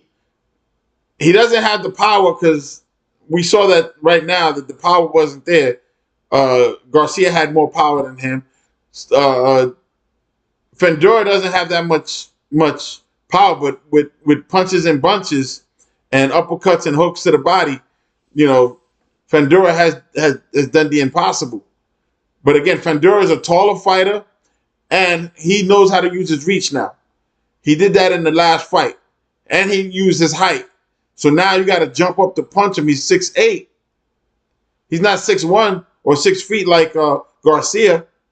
But this is a good test. But he didn't. We noticed that Xander Zayas did not knock out Garcia, and he never had him in trouble. Never. So I don't know what they see in Fundora. Fundora is a beatable fighter. He is beatable. You got to get him to come down low and start fighting that crazy fight that he used to fight, where he gets hit to the body and then all of a sudden he starts Mexican style fighting, and he gives up his height. Now he's the same height as his opponent, throwing uppercuts and hooks. Throughout the fight, Xander Zayas avoided a lot of power punches tonight, but he got caught a couple times. About what they sense from the crowd, he wanted to be the great Puerto Rican fighter. He knew he was here in New York. Everything had been set up for him. And as Garcia told me earlier, too, all the pressure's on him. He didn't fight like a guy who had all the pressure on him. He fought like a guy who had a great level of awareness of what had happened in the fight, where they were in the fight. Timmy, take us through, because you had this. Congratulations to Xander Zayas for becoming the WBO champion. Again, he didn't fight a champion for it. He fought a guy with 4 losses, now 5 losses. So the guy was ranked. Don't take it away from him. But hey, enjoy your night tonight. Enjoy your time with the championship, and be prepared to fight whoever's coming. If Boots Ennis is coming for you, you need to prepare for that fight. You need to get faster, and more punches and bunches. More punches and bunches. I noticed when you was on the inside, you was holding a lot. That's a bad look. That's a bad look. When you're holding, you're not punching. And if somebody can punch their way out of a clinch, you're in trouble because you're not protecting yourself. You're busy trying to clinch. Big no-no. Big no-no. Big no-no. Crawford did the same thing. But Crawford did the same thing with his amateur trainer. Crawford's first trainer was a guy. I know, I understand. Yeah, but you know what I mean. They're taking the ride the whole way. Yes. Javier Centeno, there's something interesting here, and this guy was a full-fledged architect. Went to the University of Miami. I don't know why you go back into boxing after that, but something drew him here. He's from Brooklyn. He's from the Bushwick Projects, and this is the finest building he's ever built. Constructing it literally and metaphorically from the foundation. And look, Xander Zayas had a love. He showed it in our fighter meetings. Just the respect that he has for Javier. And you'll remember there was a fight inside this building where Javier threw out his back and he wasn't able to be here. And he missed him that evening. But just to see the maturity that this young man has shown, and I meant it when I told Javier, it seems like he's been around forever, but he's still a kid, just 22 years old. And the progression we've seen from him, and he may not be he may not have the Tito Trinidad power, but you know what? He's got the same Puerto Rican heart and desire. I think that's almost beside the point. And we were talking before about how prescient he was. Everything he said in his analysis, 22 or whatever he is, came true. Now, if you think about it, I thought the world, was it last week, with Sebastian Fundora. I thought that this is a guy, you could see how much he had grown, and he presents a absolutely unique problem at 6'5", punching down like that, even at Zayas. But if you think about how spot on Zayas was this week, there you see him accepting all the accolades. Amanda Serrano. Look, this is the queen of Puerto Rican boxing right now. This is the standard of Puerto Rican fighters. She's the one that's been holding up Puerto Rico as a nation in the boxing term. Yeah, they need to stop. They need to stop pushing Amanda Serrano. She did her thing in boxing, but she lost her last 4 fights. He lost 3 fights to Katie Taylor. Back to thinking about I don't know if it's a mega fight yet, but it's a pretty damn good one. His analysis was so spot on. This is the guy that has been consistent in wanting Sebastian Fundora. So I respect his analysis now more than I did in the beginning of the week. And I have to bear in mind that he keeps asking for this guy. I wouldn't want him, but Xander does. Fundora is a problem, man. He is a project and a half, and it's all due to, again, that height, that reach, and more importantly, that chin and that heart. You know what I mean? That stamina. And he can take it in all different directions. Like he can stand the inside and he shoots uppercuts up the middle, left hooks, right hooks. And then at the same time, he can stay long and outside. You remember in the first Tim Tszyu fight, right? You don't think it's a fight now after what you saw tonight? After what you saw tonight? Look, I think Xander Zayas has the talent to be able to get in the ring with everybody, but that doesn't mean that, he can win the fight, at this point. You pay to see it, though, right? I want to see it, but I think Xander needs to go in his own direction at the moment. Get a couple of title defenses underneath his belt. Feel like a champion, because you don't, you the champion now, but once you defend that belt, that's when it really counts and really, really matters. Tim, there's a bunch of killers there. There's Virgil Ortiz, Murtazaliev. I mean, there's some great fights to be made, and those guys, Boots moving up to 54 from welterweight. Don't forget about Madrimov, by the way. Yeah, absolutely. Israel Madrimov, obviously that's the fun division. This is the division where maybe the best fighter, arguably the best. They mentioned Boots and Madrimov against Zayas. Oh man. 14 pounds north. Yeah, and he's the champion of that division. All right, let's quickly a comment on Shushu Carrington tonight in what ended up being a fairly nondescript fight, an easy unanimous decision. I thought you guys were a little bit tough on Shushu. If you look, for the sake of argument, if you didn't like Timmy's peer analogy of saying the other featherweights would completely dismiss Hayda. Well, look, I think that if the circumstances were different, okay, and Hayda's not a great fighter, nor was Garcia. they're both game. I think that Garcia, in comparison, is a little bit better. But if the crowd had generated, if you factor out the Mexico-Puerto Rican noise, the heat that generated, you take that out, you have a very similar kind of fight. I mean, Shushu Carrington put on a clinic for a good part of that fight. Look, I understand that he did put on the clinic. Great boxing performance, but again, that's not going to attract people. That's not going to attract people, man. Hey, look, the casual fans out there, look, I came for the Shushu show. That's what I came for. He had a dude that was hittable in front of him. He was landing shots at will. You know, he could have ramped it up a little bit, and if he could have ramped it up a little bit more, look, he could have got the referee to step in and stop it. If it's that damn easy, make it happen. I said this stuff about Shakur Stevenson back in the days. I'm like, man, you got all those skills in the world. You know what I mean? And if you put them all together, you don't necessarily have to have punching power, but damn it, with the defense and the offense working together, with the stamina and staying consistent, you can find ways to get rid of, especially guys like this, who was somewhat, I would say, handpicked. Oh, very much And you were so. supposed to look good tonight. And that's all I'm saying. It's not all about just, hey, winning. It's about how you win.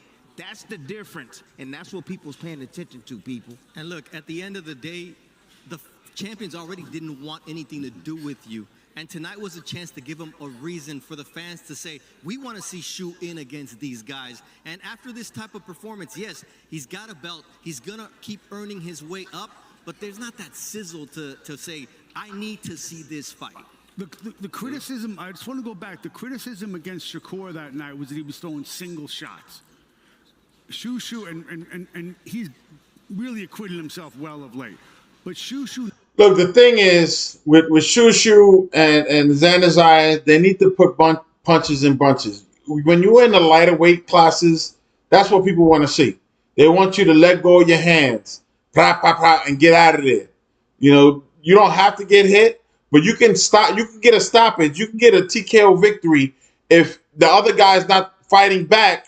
And there was points in this particular fight with Xander Zayas and Garcia where Xander Zayas, if he would have put a few punches together, he could have got a stoppage, and it would have been an early stoppage. The referee, you know, you could blame it on the referee, but he would have got the stoppage. The same thing with Shushu Carrington. Shushu Carrington could have put a lot of punches in bunches, but again, they were worried about getting knocked out. You know, some people say, you know, maybe with Xander Zayas, he didn't want to have the same situation with like Edgar Berlanga and getting knocked out in the 5th round. You know, he played it a little safe. He did not go in there. He said it himself that he wasn't going into the middle into a blow for blow contact with this guy. Every time there was a close encounter where it was inside fighting was supposed to happen, Xander Zayas held for dear life. And the only fight was early on. Again, I think the guy was an older fighter, but it was Vargas Jr. who got the knockout in the 1st round with a pull counter. So that was like, you know, something, you know, people wasn't expecting. So that would have to be the fight of the night. Latest knockout victory. Here it is. That's all you need when you land that right hand. Wow. Boy, he's fun. I mean, look, you talk about a young man who has it all. And we talked about the irony of Fernando. And then we're you know, they're talking about Fernando Vargas, you know, Jr. The thing is, Top Rank, like we said before, Top Rank has a lot of prospects. They got a couple of champions now, but they don't got no names. Like nobody's gonna fill up, you know, the real Madison Square Garden to watch, you know, Vargas or Xander Zayas or even Shushu Carrington fight. They barely filled the theater at Madison Square Garden, you know. So, you know, and then Top Rank, again, they were getting money from ESPN to do these things. You know, they're not going to have that money anymore. So I'm pretty sure Top Rank is going to downsize. And if you're not making the cut and you're not bringing in, your contract is going to get void. And that the video of that knockout will be cited again and again and again. He has the look. He also has the backstory. Bernardo brought it up earlier in the evening. He said something to us in the fighter meeting, and he's so charismatic and good-looking and the whole bit. But the story is complicated.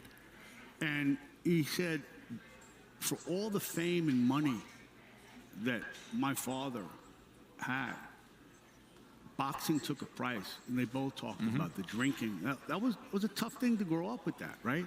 His boxing, for all it gave, my father, every punch he took for us. And what boxing took from us, I'm going to get back in spades. He didn't say it that politely, but there's a real story here. And if he is that good, he's going to be around for a long time, and he's going to be electrifying. Well, you guys are that good and going to be around the sport for a long time. Who knows the next time we get the chance to do this, but it has been another fun night. Timmy, I'm going to give you the last word, our lead analyst, as we close up this relationship with Top Rank on what was another fun night of programming. This was fun. Man, listen, I've done a lot of jobs in my life, man, but this, I'm telling you, this didn't even feel like work. That's the way it should be. And I'm gonna miss you guys, man, and I don't want the last word because I don't want to cry up here, man, and have my son looking at me and saying, man, I thought you said you cry for family, but son, I'm gonna tell you right now, this is my family, man.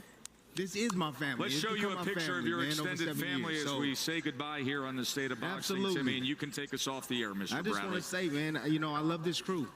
You know, I say that you guys have been an inspiration. The patience that you guys have shown, ESPN has shown, Mike McQuaid, I've learned so much from him. I've learned so much from you, Tess, and to become the best version of myself. And I just want to let everybody know, man, at home, I appreciate ESPN, you guys here. I appreciate Top Rank from also giving me an opportunity to keep the door open with ESPN, man, and just being, again, allowing me to grow in this position, man, and find my mark in something new. You know, and something different, and still being a part of boxing. So I owe it to you guys. Thank you so much. I love you all. And I'll see you guys real soon. I'm not going nowhere. Good night, everybody.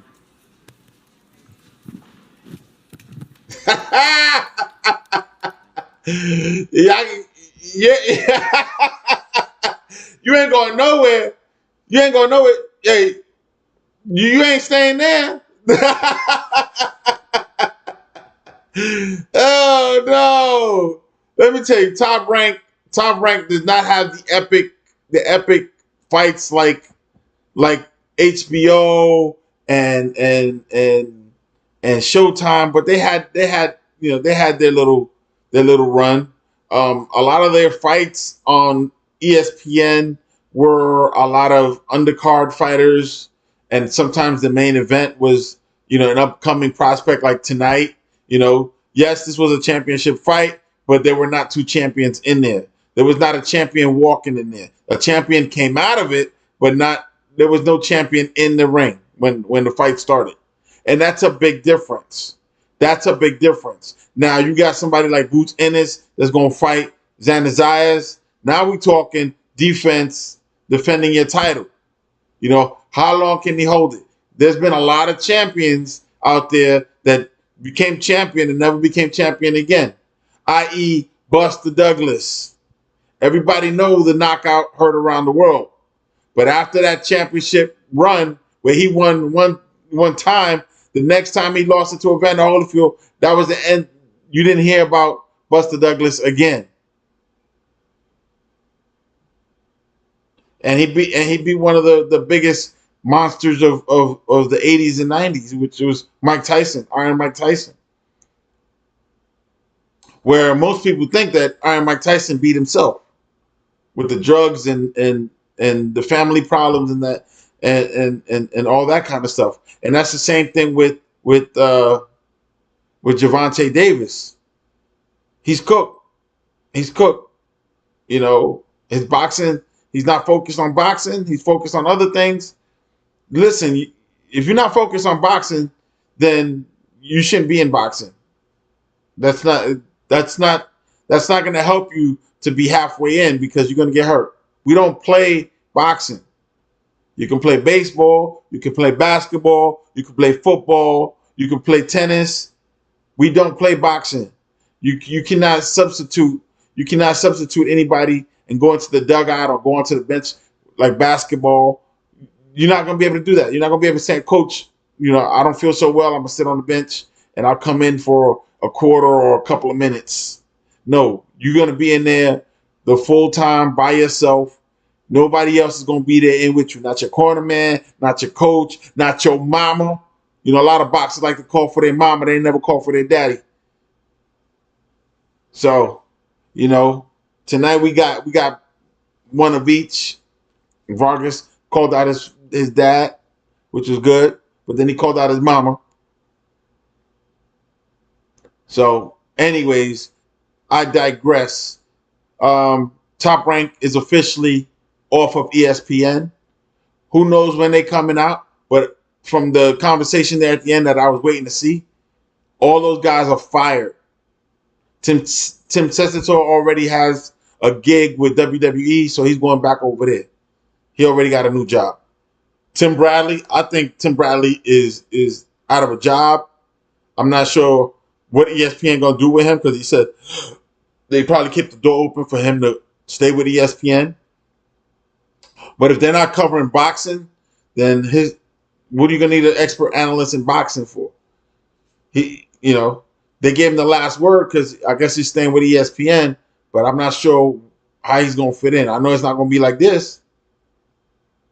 He's not going to be color commentating. Maybe he'll, get a podcast or something. That's his problem. But Top Rank is gone from 2017 to 2025. That was their run. They're gone now. Hopefully, some of those fighters find either a new home or Top Rank figures it out and gets a contract with either Amazon or Netflix or Riyadh season with the what do you call it? With Turkey Al-Sheikh. Those are the major promotions and television programs now, or try to get a whole deal, on a separate channel. Cable is dying, streaming is pumping, so I don't know how, all those cable channels that are been grandfathered in for all these years, like ESPN and CNN and Fox and all those channels that, they were supposed to be free, and then you ended up paying for them. They're going by the wayside. They're going. Nobody's buying cable. Everybody's streaming. Everybody's, they want to use the internet for what the internet was created for. Fast information now. And on demand. You don't need cable for that. And that's why ESPN is dumping a lot of stuff. I don't think their financials is 100%. And from what I'm hearing, if they're getting they were giving $90 million to Top Rank to put on a show, and Top Rank wasn't even using that money effectively, then that money's probably even gone in pockets of people that shouldn't even have that money. And I know their fighters weren't pocketing no, $30 million like Canelo's doing. So I know that's not happening. Most of their fighters were, like I said. And now TKO is trying to start their own league, so all those small prospect fighters that we're talking about might go over there to TKO. And if they change the law, TKO gets to change the law, and they probably will. They change the law within the next year or so. The Muhammad Ali Act. Hey, anything can happen. Anything can happen. Anything can happen. They can actually, create their own title, like WWE. But I don't know if it's going to be a performance show or it's going to be actual boxing. But they're trying to do the WWE thing where they have their own title, they have their own rankings, except it's going to be real. It's going to be a real sport as opposed to entertainment, as opposed to sports entertainment, how Vince used to call it. So that said, we're planning on the Canelo Crawford fight coming up. If anything else that comes up that's halfway decent, I might show up. So hit the bell notification to find out next time I come on. And then hit the like button, subscribe if you haven't already. Thank you to Timothy Taylor for all the questions. you know, and staying number one as the chat says there. Thank you for the privilege of your time, and remember to keep your hands up, chin tucked, and eyes open, and protect yourself at all times, baby.